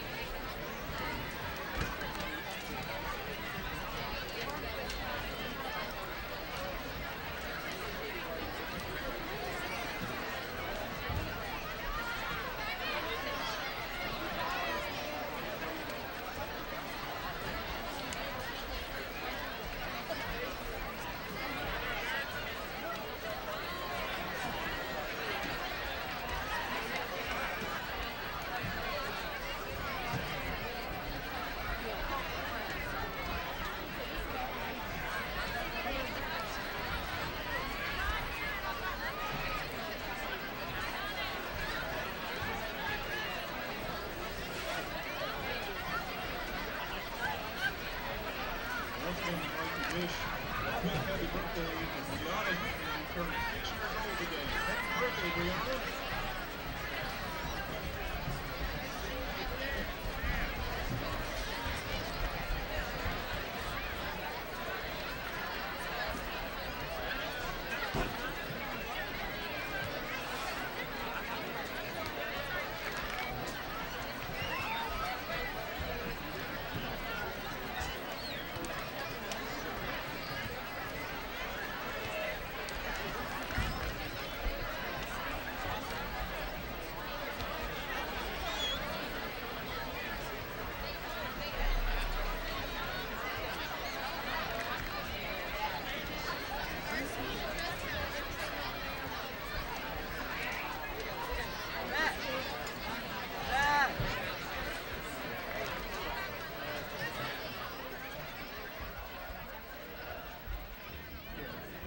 Welcome back to Flucos Sportsnet. You're listening to the first broadcast of Fluvanna football from the newly named Browning Stadium. The Flucos are currently up 30-0 on the Eagles of Prince Edward as we are about ready to begin the second half.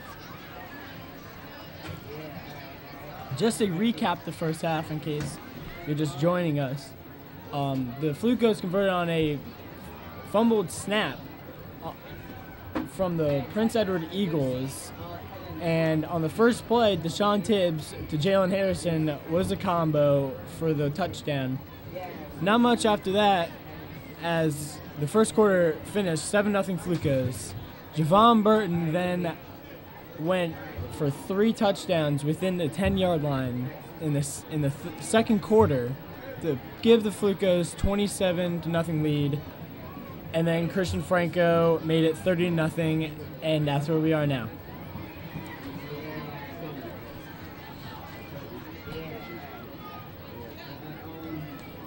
Right now you're listening to the first student-run broadcast by Mr. David Small's TV production class.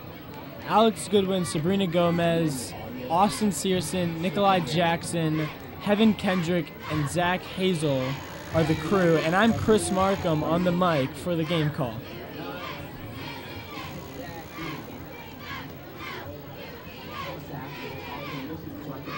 Prince Edward going to kick left to right on your screen. Back to return is number 12, Jesse Van Dyke, and it's a short kick taken at about the 30-yard line for the Flucos. And on comes the offense, which has been very efficient.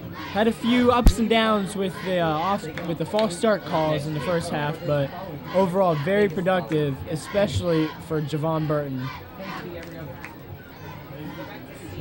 Burton's had complete control of this game on top of his 3 touchdowns.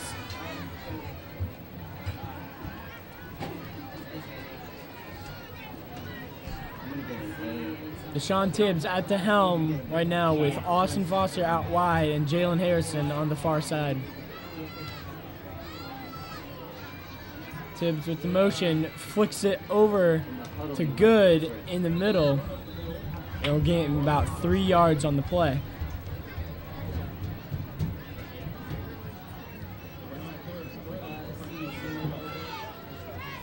It'll be 2nd and about 6 for the Flucos on their own 27-yard line.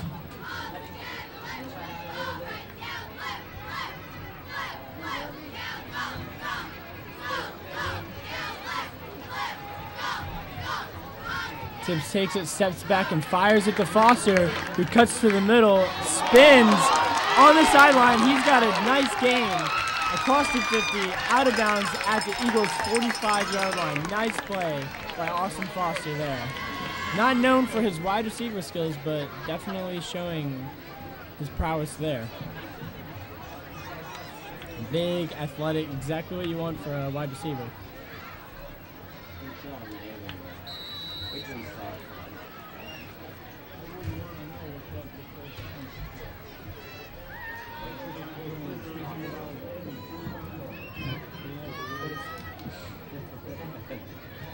Deshaun with the handoff to Good up the middle for a gain of 3 on the play.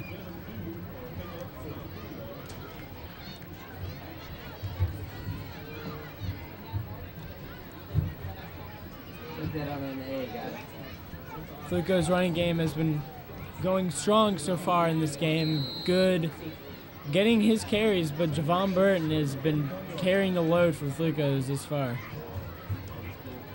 They've been controlling the line of scrimmage on both sides of the ball, really.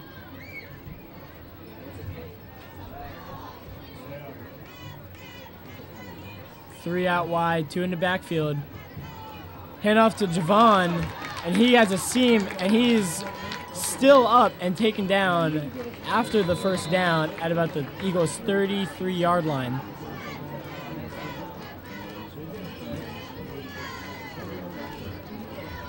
Eagles have had a hard time getting a clean hit on Javon Burton this far in the game.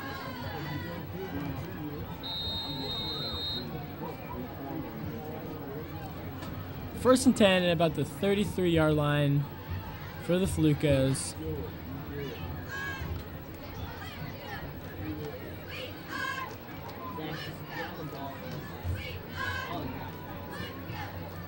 Same formation, 3 wide, 2 in the backfield.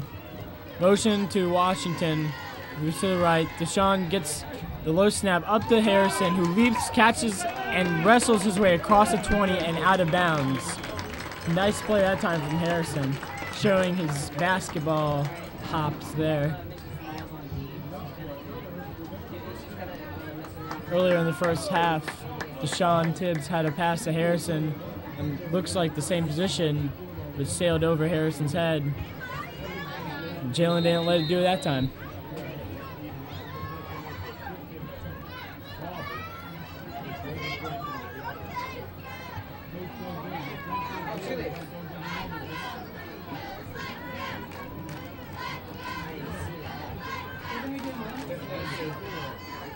Tibbs with the hand up to Good up the middle, who wrestles his way close to the 10-yard line on the first down play.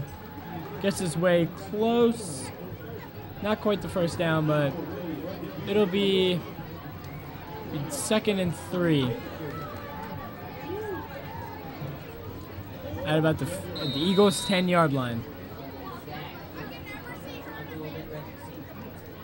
Flucos have done quite well within the red zone this far in the game.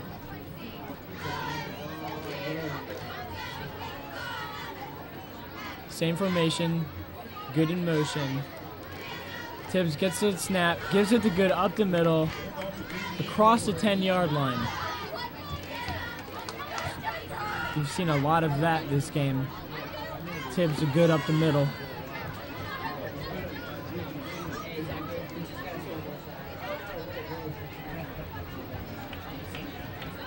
The official will give the Flucos the first down at about the 8-yard line. It'll be 1st and goal for the Flucos.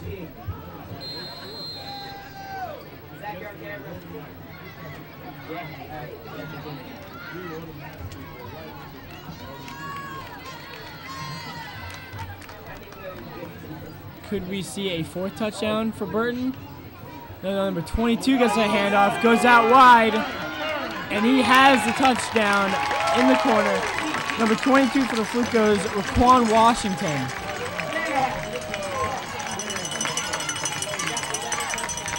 Washington is showing some great speed, getting to the outside, and gets to that corner. That touchdown coming, 8:13 left in the 3rd quarter, makes it 36-0 Flucos.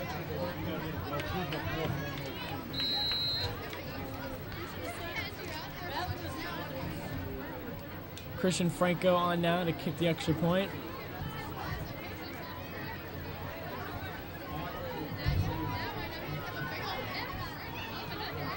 Kick is up, and it's good.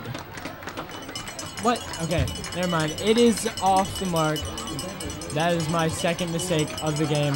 I apologize. From now on, I promise I will wait for the official signal.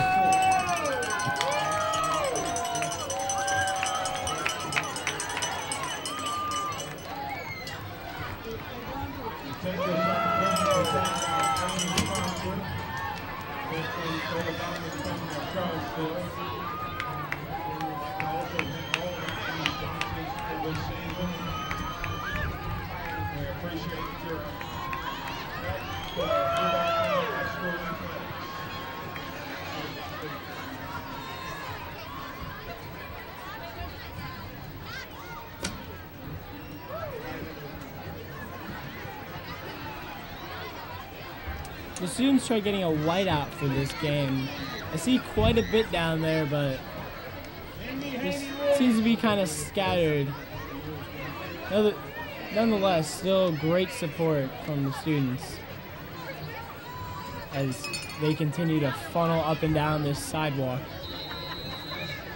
in the very crowded new stadium for Fluvanna.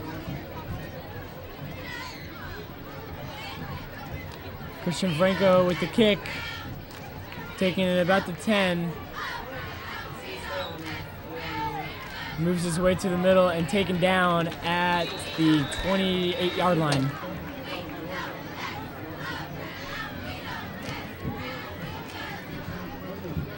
Flucos on D now, where they have really controlled the line of scrimmage once again, offense and defense.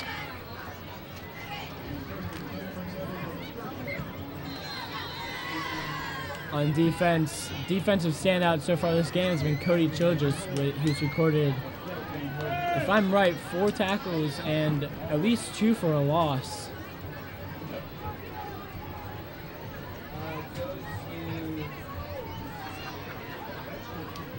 Snap goes to Adams, he gives it, and running back will take it across the 40 with great speed and gets the first down for the Eagles.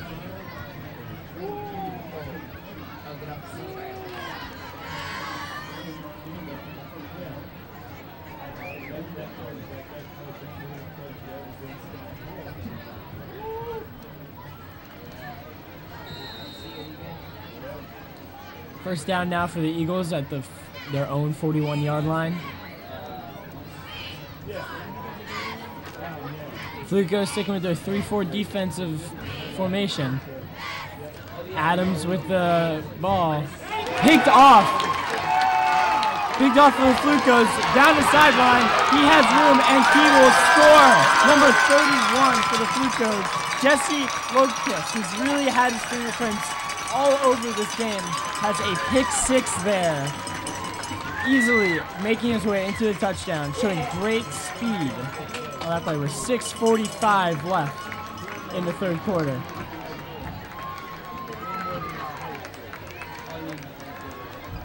Loctus, who is also a transfer, along with Deshaun Tibbs, not from Albemarle, but somewhere in the Midwest area, who's really had his fingerprints on this game so far.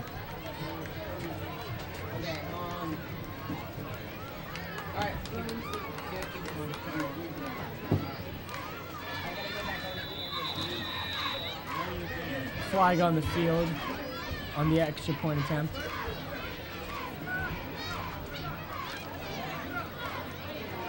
Let's see what the official call is.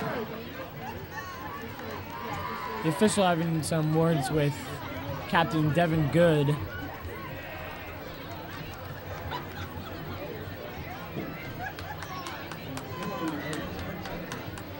Penalty will be on Prince Edward.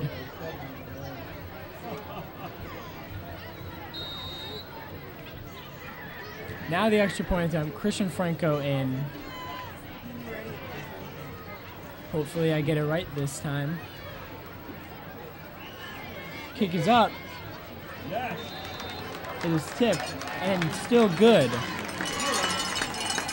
Waited for the official signal that time. And that extra point makes it 43-0 Flucos.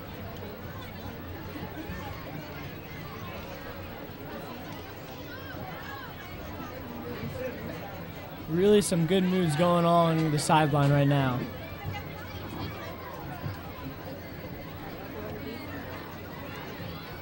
Next week's activity Saturday, August 25th, the JV and Varsity volleyball teams will host Spotsylvania. Coach Barnett showing off his normal charismatic attitude, Also on Tuesday, August 28th, the boys and girls along with his signature shoes. will participate in the Ragged Mountain meet at Panorama Farm.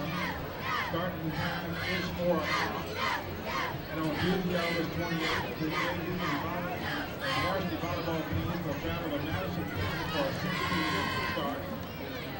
And on Wednesday, Now, I'm a senior at Fluvanna County High School, and in the 4 years I've watched us play football, I've never seen us play this picture-perfect football. volleyball teams will host everything at 6 o'clock JV start. A lot of that credit goes to Coach Barnett for taking over this system. Kick goes up and out of bounds. This will be a penalty.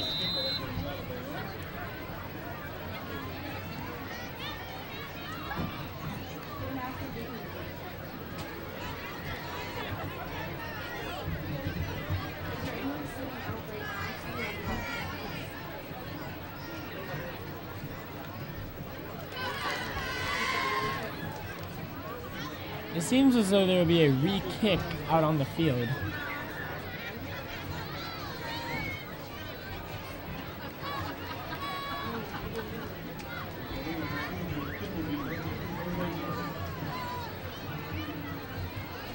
The ball will be moved back 5 yards this time on the kick. Kicking from the 35 instead of the original 40. Franco with the kick. Low line drive once again goes out of bounds. Be another penalty. Franco showing some trouble keeping the ball in bounds now.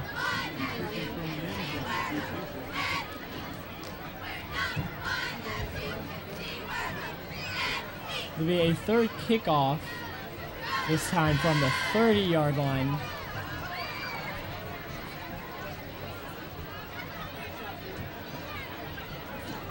All this is doing right now is giving the Eagles better and better field position.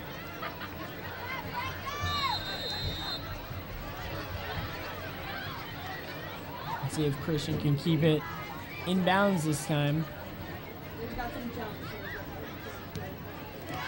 Nice low line drive kick. Hops around and taken at about the 30 across the 40. Ball will be placed at about the 43-yard line for the Eagles. And the ball carrier seems to be getting up very slowly as he'll stay on the ground. Seem to be tackled at a very awkward position at his legs. Someone driving a green Subaru Outback, license number LLANG. You're blocking someone in that needs to leave. Please move your vehicle. License number LLANG.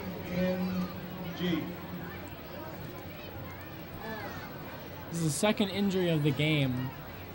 Both have gone to Prince Edward. This one coming at the 6:07 mark of the third quarter.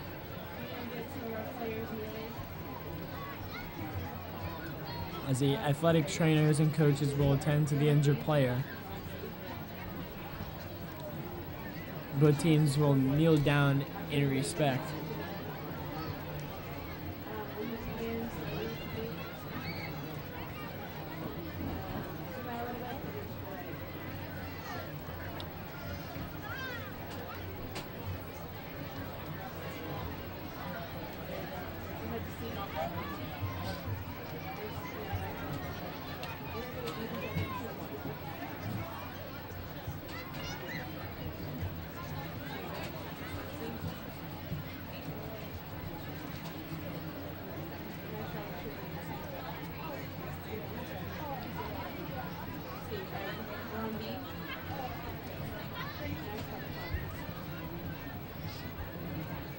If you're just joining us now, this is the third quarter of the Flucos' first game of the season against Prince Edward, as the injured player, number 11 for Prince Edward, Marquise Fitzgerald, seems to be getting up. Score right now, 43-0 Flucos. Flucos making their way back onto the field.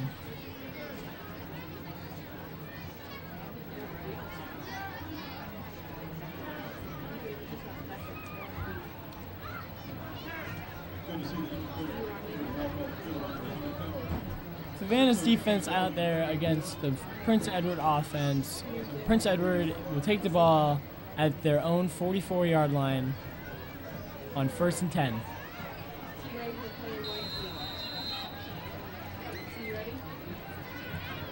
Clock is rolling and we are back in action. Adams, a QB, hesitates to hand off to halfback, who takes it, shakes the tackle, and makes his way across the first down and more, across the 40 and out of bounds.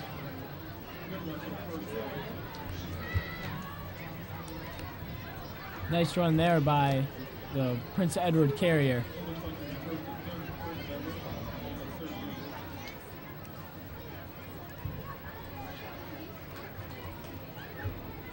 Once again, hard to tell the numbers on the Prince Edward uniforms with the yellow on white. My apologies if I do not get the names out to you.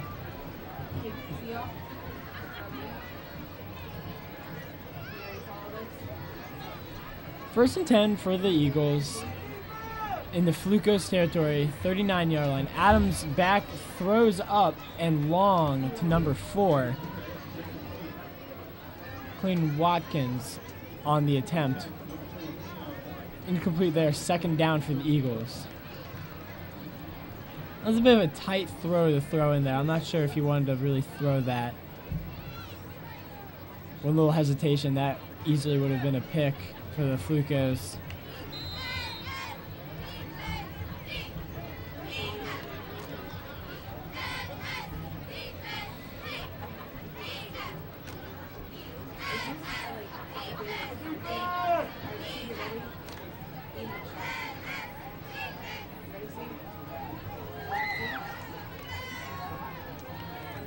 Number 2 in motion for the Eagles.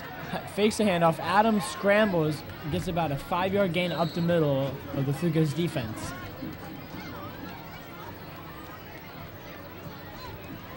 That's how you make something out of nothing there. He spun around and all he saw were blue and yellow jerseys, and he was able to get a good gain on that play.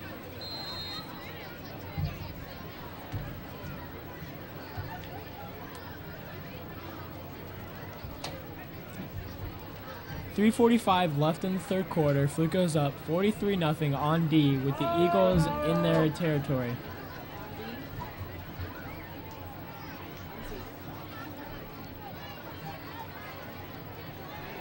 Adams scrambles up the middle, gets close to the first down and brought down near the 25-yard line.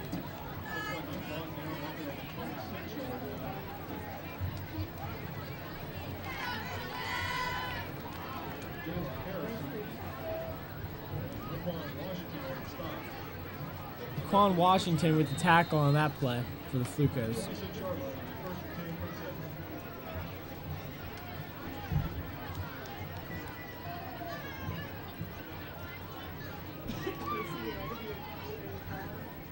First and 10 for the Eagles at the Flucos 25-yard line.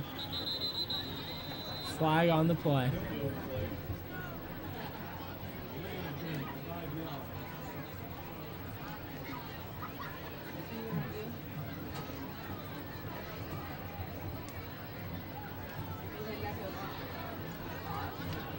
The call will be a false start against Prince Edward. It will be a loss of 5, bringing it back to about the 30-yard line for the Eagles.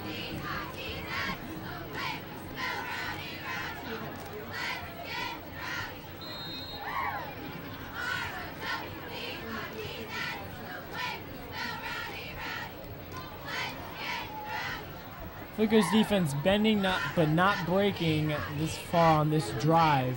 Prince Edward has been able to get their carries. Here comes Adams with the throw to the sideline too far for his receiver.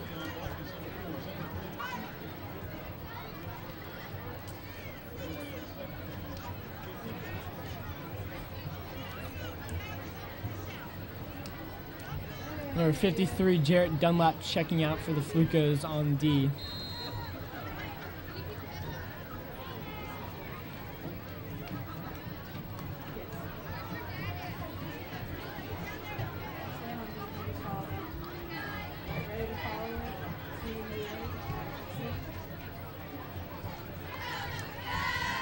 Fakes a handoff, number 22. Here's number 2, catches it near the sideline.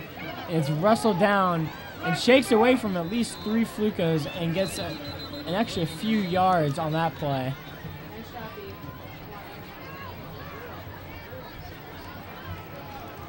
Number 27 there for the Flucos, Alec Turley there in on the play. Also a few other Flucos.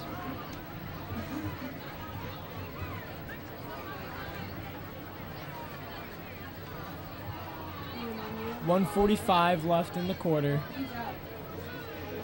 Eagles marching into Fluco territory.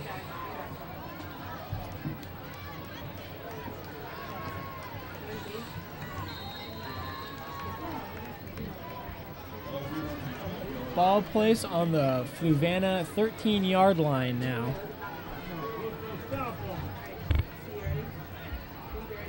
Adams gets a snap, rolls back, flag on the play. Throws it towards the end zone and squeezes past a few different defenders and is incomplete.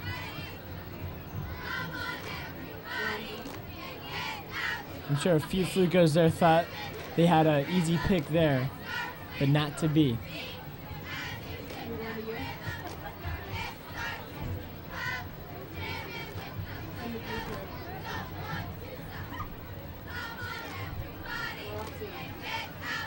penalties declined on that previous play.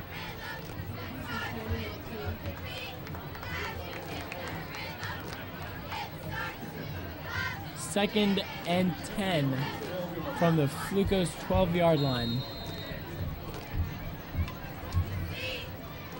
Clock rolling now with 1:20 left in the quarter. Adams at quarterback takes the snap, hands it off, up the middle, and a huge hit there from number 31. Once again, Jesse Locus, who's had his fingerprints all over this game with a pick six earlier this quarter, and that's his second big hit of the game, and it seems to have kept the Prince Edward Terrier on the ground. I believe number 22 for the Eagles, Jakeem Edens. The Fluvanna County High School athletic program needs your support. As tight budgets have affected all school programs. Once again, you're listening to the student-run broadcast on Flucos Sportsnet. One of the state's premier facilities, one that can make this community proud. With a shout out to Alex Goodwin, Sabrina Gomez, Austin Searson, Nikolai Jackson, Heaven Kendrick, and Zach Hazel. All a part of David Small's production to put this together, and so far it's been a beautiful broadcast. I'm Chris Markham. All the contributions to the scoreboard go to Fluvanna County. So big shout out to them running the cameras, giving you the looks you're watching on live on your computer screen. This is a special scoreboard. It's been a very well-run broadcast. School in the state of Virginia. It's a really exciting project. Not only do they receive the new equipment at no cost, but thanks to the sponsorship, they also provide a long-term revenue stream for the athletic department. Also for the incentives for the donations, Fluvanna County High School will have dedication night, one night when all the sponsors. In the Flucos previous game, in their scrimmage, quarterback Austin Foster now playing wide receiver, and current quarterback Deshaun Tibbs pretty much swapped positions throughout the game, both getting their reps. But this game has been all Deshaun Tibbs, and Austin Foster has been playing well at the wide receiver position. So Fluco's definitely making use of all their weapons on offense. And in that scrimmage, Javon Burton, on only their second play of the game, broke loose for a 66-yard touchdown. And we've seen much of the same from Burton this game, having 3 touchdowns in one quarter and having a few long runs to give the Flucos some boost on offense. And that's what has really defined this game, has been the Flucos' ball control and line of scrimmage control.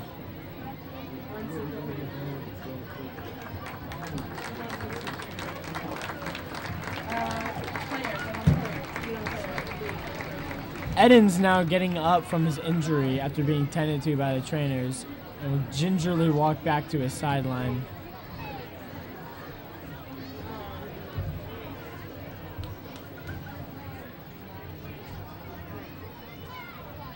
You see the Eagles there on offense getting back into their groove as they try to capitalize on this drive. It's been going pretty well for them on this drive, with quarterback Devon Adams scrambling and picking up multiple first downs for the Eagles.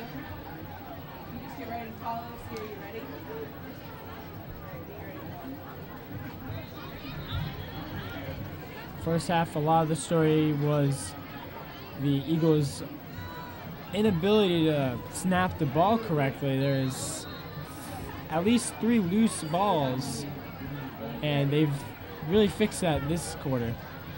Adams with the carry, Adams with the snap, fakes the carry, throws it right and long to his receiver, number 11.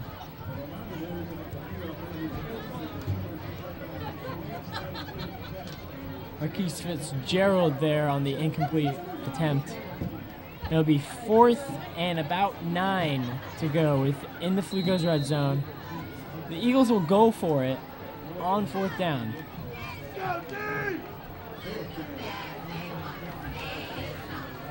This is where the Flucos D struggled last year, was in these kind of positions, 4th downs or 3rd downs, really coming up with stops. Big opportunity here. Flucos getting some pressure in the backfield. Adams scrambles and throws it over the head of his receiver. That'll be a turnover on downs. It'll be Flucos ball. And that's the end of the 3rd quarter. Score right now 43-0 Flucos.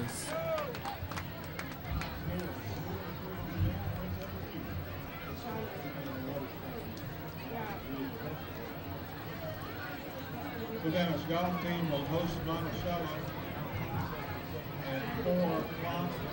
After that turnover on downs, Barnett turning to his players and telling him just to stay relaxed. Not much to fret about in this game as the Flucos find themselves up 43-0, looking very solid early in the season.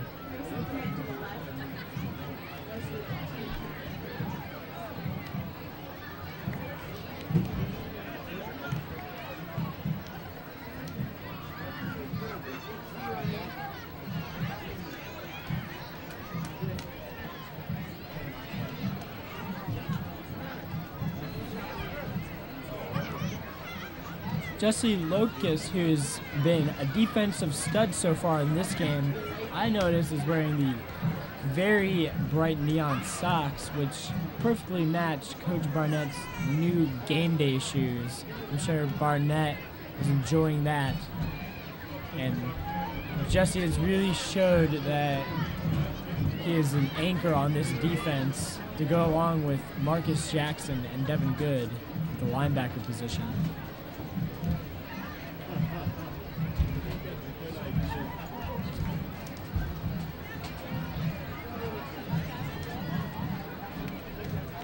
Teams are now set to begin the 4th quarter. 12 minutes on the clock. And the Flucos will start with the ball at about their own 11-yard line. Ball is on about the 10-yard line. Fluvanna will have it 1st and 10. Tibbs in at quarterback, takes the snap, hands it off to Good up the middle, and he will take it for about a game of 5 on the play. Done that play in and play out so far this game. Good has just lowering his head and powering his way for a good gain almost every carry he has.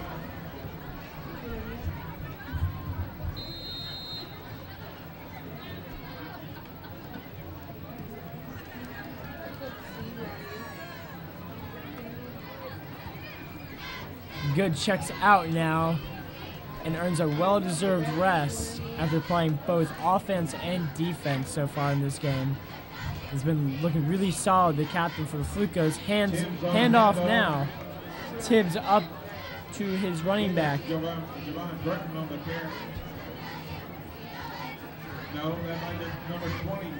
Number 22 on the carry is Raquan Washington. Gets close to a 1st down, but not quite. It'll be 3rd and 1 for the Flucos at their own 21. Number 2, Richardson on the stop for Prince Edward. Number 2 on that stop for Prince Edward.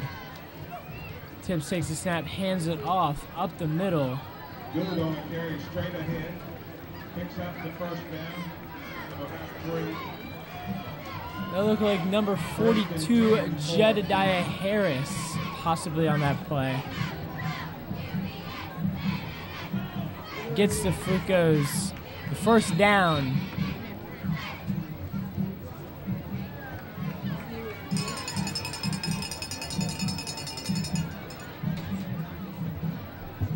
Number 2, Austin Foster getting the play called this time from Coach Barnett. No, I'm sorry, Coach Pace. He will take the snap this time, 1st time this game, as Tibbs takes a rest. Austin Foster in quarterback. He hands it off up the middle, number 22 for the Flucos, Raquan Washington, as he makes his way to the sideline, gets a decent gain of about 7 on the play.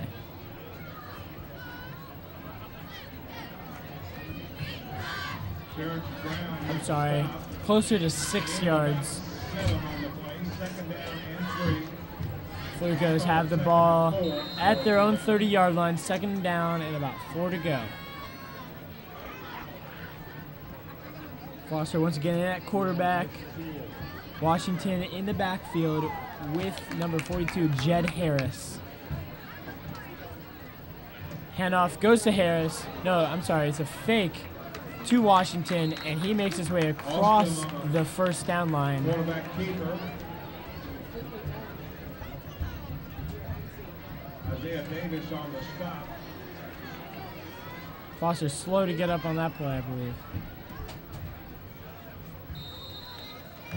Changes up to the 37-yard line. It is a 1st down.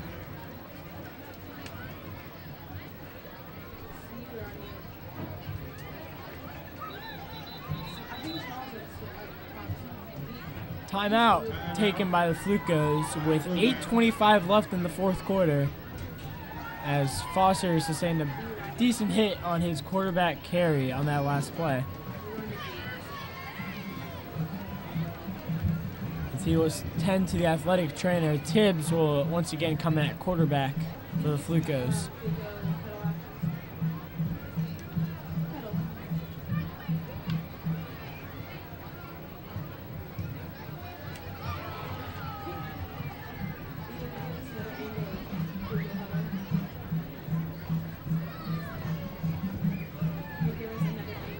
Once again, thank you for listening here live on Flucos Sportsnet, the student-run broadcast. It's a beautiful night for Fluco in the Phil Browning Stadium. I'm sorry, as they had the dedication ceremony earlier before the game.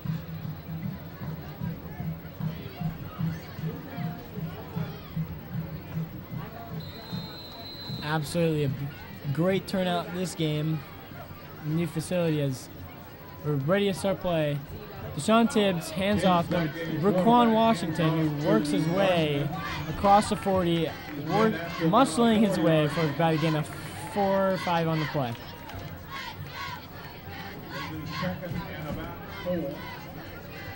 Tibbs enjoyed that short 2-play rest as Foster took that hit and is now being tended to on the sideline.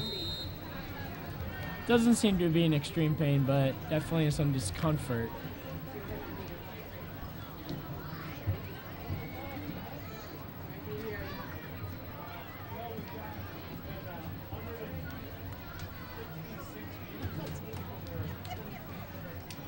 Two in the backfield, 3 wide for the Flucos. Tibbs hands it off up the middle, taking a big hit there.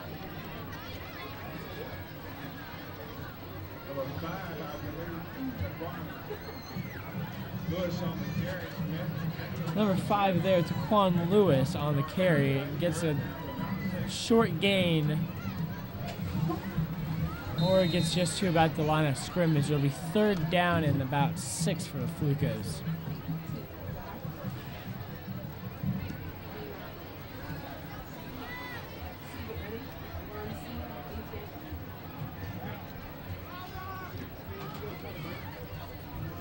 Three wide, 2 back for the Flucos as Tibbs takes a snap. Hands off up the middle to Washington. Gets across the line of scrimmage. Gets about 2 yards on the play. It'll be 4th down, and here comes the punt team for the Flucos. With the comfortable lead, they don't want to risk anything by going for a 4th down.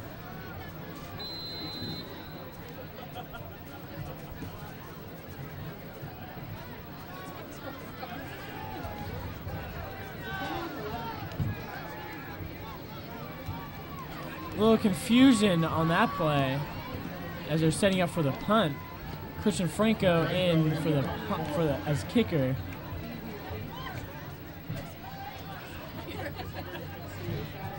Perfect snap, nice kick down to across the 30.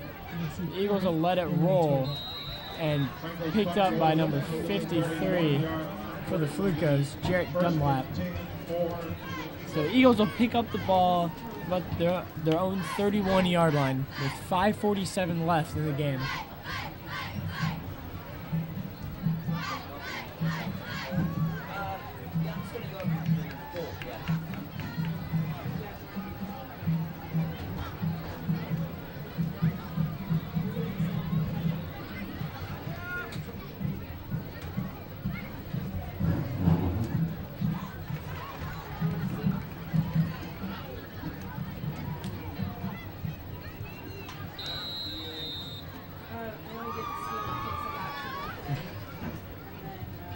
Fluco set up on D now.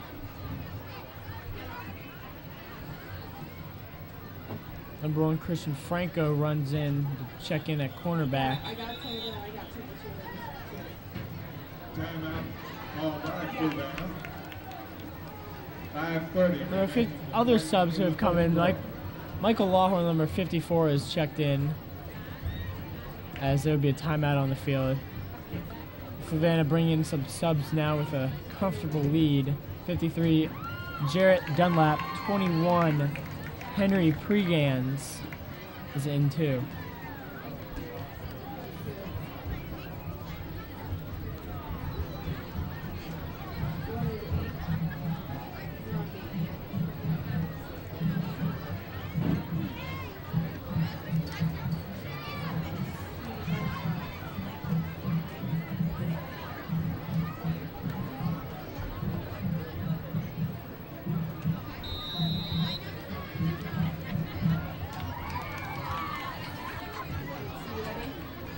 Flucos in a 3-4 lineup against the Eagles offense. At the Eagles 31, handoff. He cuts across back to the far side of the field, gets back to the line of scrimmage, and may have a gain of about 1 on the play. 47. Justin Eagle. Just an Eagle there on the tackle for Fluvanna.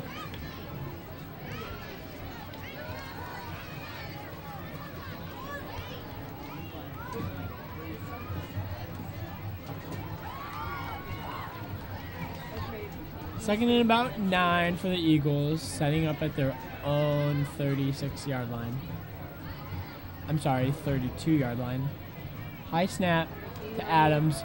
Very high pass, wide open number 11, leaps and catches it, bounces off of some defenders. And Fitzgerald finally tackled by a horde of Flucos. Number 63 there in the mix, Nicholson Kenneth. Next Turner also in there. There is an injured player on the field. Max Turner in there also, while there's an injured player on the sideline. It appears for the Eagles, as you see there. Goes on the field kneeling. Morgan on happy birthday. Also, I'd like to give a shout out to the Fluco cheerleaders who do a great job. Know these girls don't just show up on Friday night. They work their butts off to get ready for the perform for you, so we need to give them a big round of applause. PA announcer giving out a shout out to the Fluco cheerleaders who have done a great job this game, really keeping the crowd into it. And they've been really energetic all night. Shout out to them.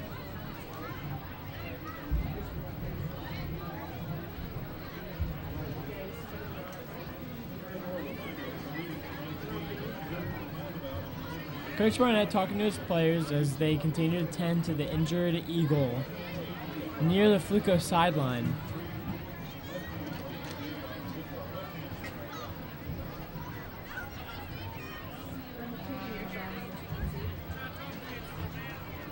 Score is currently 43-0 Flucos. No score yet this quarter. 4:15 left in the game.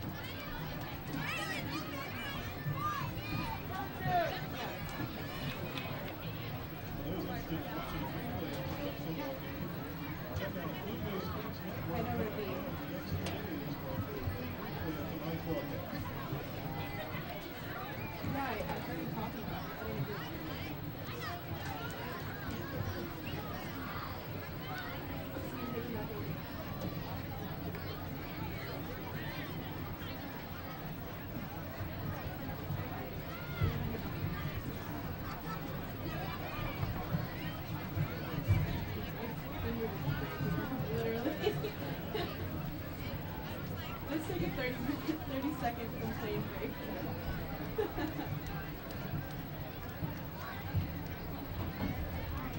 Much has been made about this game in the coming weeks. Much excitement for not only the students at the school, but the community as the Flucos kick off their season in their new stadium and new facilities. Just excitement all around in the community. It's been a buzz, and Flucos have not disappointed in this game whatsoever.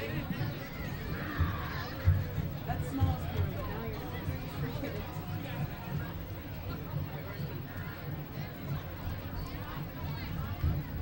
Even though the score seems to be a bit lopsided, the crowd still seems to be in full force here, as they have stuck around to watch their Flucos, and they have really not disappointed whatsoever.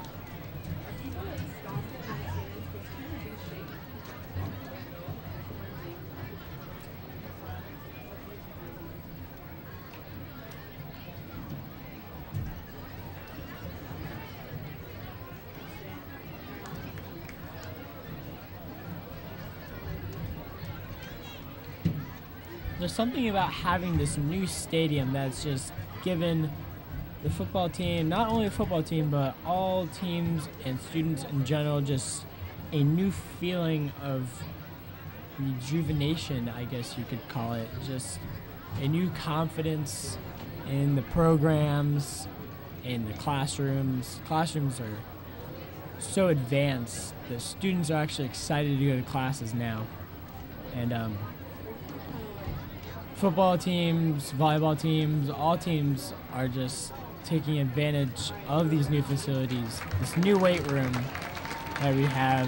As number 11 Fitzgerald gets up and walks towards the sideline.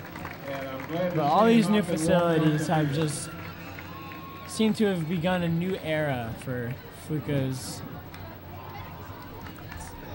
Without a doubt, a wonderful day to be a Fluco today. I'm proud to call myself one.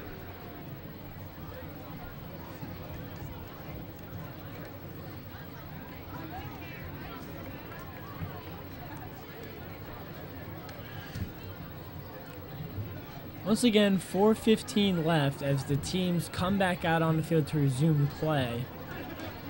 Many subs in now for both teams. Prince Edward will take the ball at the Flucos 35-yard line, 1st and 10.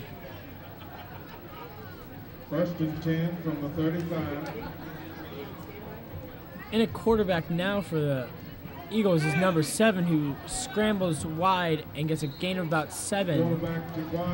Daquan Easter is the quarterback in there for the Eagles, as number 73, Kyle Swanson, and number 62, Sam Fuller, check in for the Flucos on D to beef up that line a little bit. 8-yard line, 2nd down and about 4.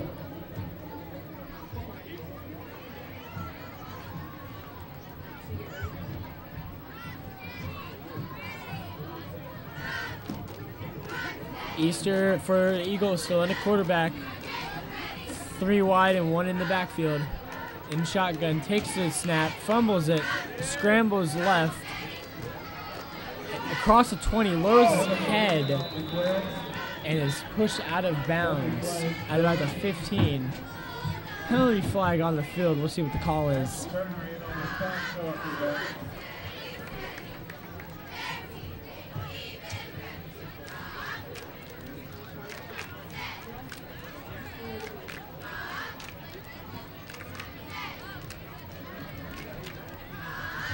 I'm looking here at the screen, and we have recorded 139 total viewers.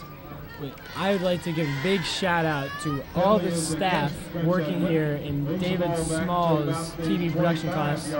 Alex Goodwin, Sabrina Gomez, Austin Searson, Nikolai Jackson, Heaven Kendrick, and Jack Hazel. Done a wonderful job putting together this broadcast.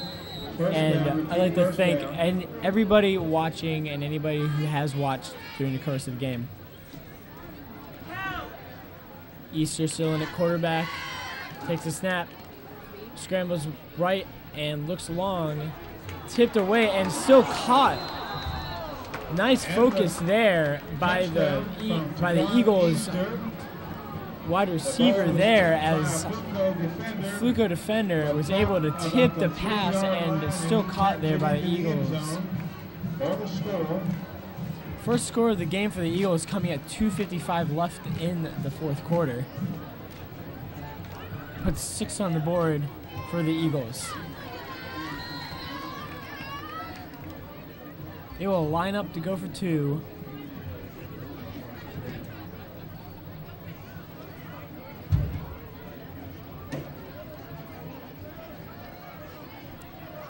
Taquan Easter in the shotgun. Takes a snap, handoff up the middle, and wrestling his way in is the carrier. And the 2-point conversion is good for the Eagles. That gives the Eagles 8 points now to Fluvanna's 43. Not much to worry about right now for the Flucos.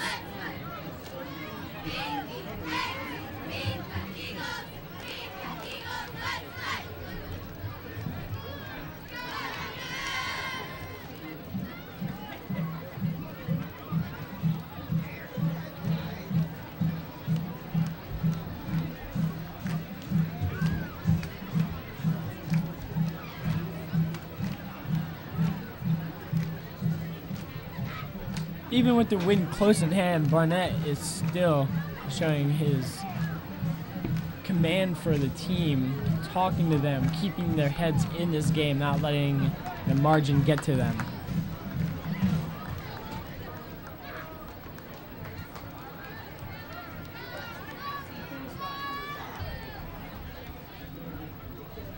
Back deep for Fluvanna is number 22. Number 22, Raquan Washington, is back deep for the Flucos to receive the kickoff.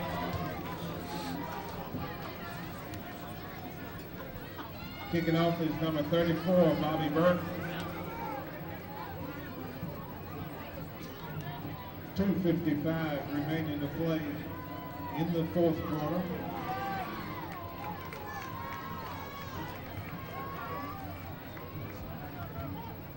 A fake kick there as the kicker hesitated, didn't make contact with the football, so they will reset there. Very odd situation there.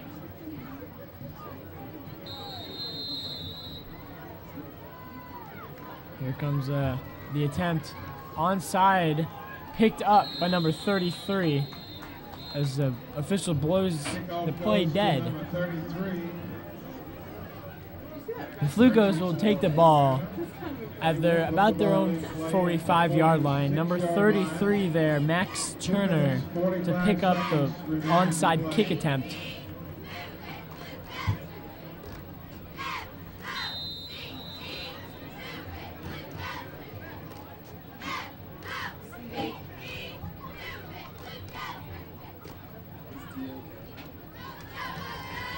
Christian Franco out there to receive the snap. He hands it off up the middle to number 41, who makes his way across the 50. Number 41, Chris Lacey, there on the carry. Gets close to the first down line into Eagles territory. Malik Nash on the stop for Prince Edward. in at quarterback now is number 1, Christian Franco. Christian plays a little quarterback, defensive back, and Christian has done a lot this game. He's been the kicker, coming at cornerback a few times, also wide receiver, and now in at quarterback. So he hands it off again. And nothing there. But as the ball comes loose, and the Eagles will take it back for a touchdown. Their second of the game coming 1:37 left, as the Eagles seems to have just taken the ball out of the hands of the running back. 46 yards on the play. About a 46-yard return there for the Eagles.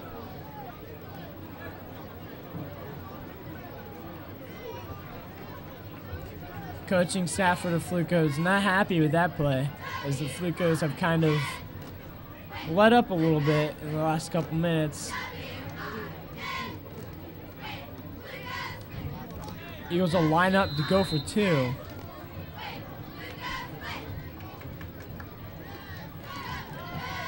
Number 7, Easter, still in at quarterback for the Eagles. He'll scramble right. He'll tuck it in, lower his head, and not get anything there. So, 2-point conversion attempt there, no good, as the Eagles stay at 14 and the Flucos at 43 and the Eagles 14. 1 minute 37 seconds to go in the game. 1:37 left for the Flucos, and the Eagles in this one being the opening game for both of them, the squads.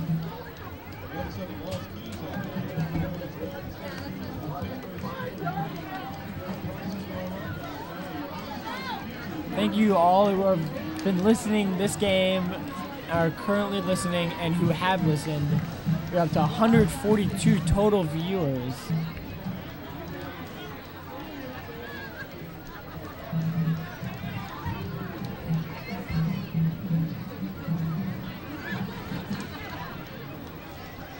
Bobby Burke will be kicking off. I mean to say watch the game, not listen. I'm not used to having video. It's quite the luxury now. Raquan Washington is back 6'4" for that. This video brought beautifully together by the Fluvanna TV production class, as number 22, Raquan Washington, will take the rolling kickoff and knee it inside the Flucos 20-yard line.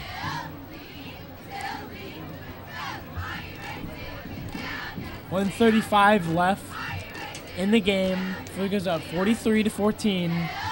Flucos will look to just run out the clock here from in on out.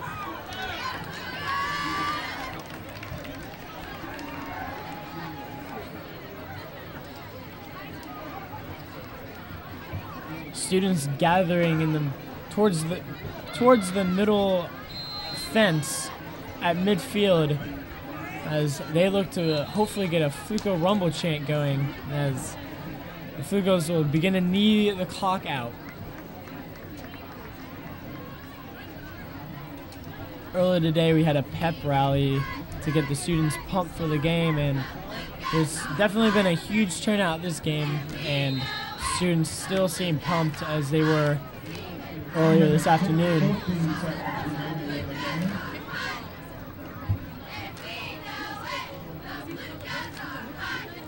Fluco sporting their white. Fluco fans supporting their white, attempting a white out. Didn't work out too well, but the support was still there.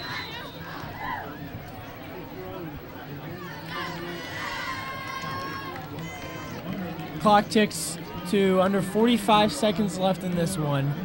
Thank you to all who have listened. Once again, shout out to Alex Goodwin, Sabrina Gomez, Austin Searson, Nikolai Jackson, Heaven Kendrick, Zach Hazel, and of course, Mr. David Small for putting all of this together. He's made it possible. I'm Chris Markham. Early in the broadcast, Brian Rothamel, you heard him on the call with me.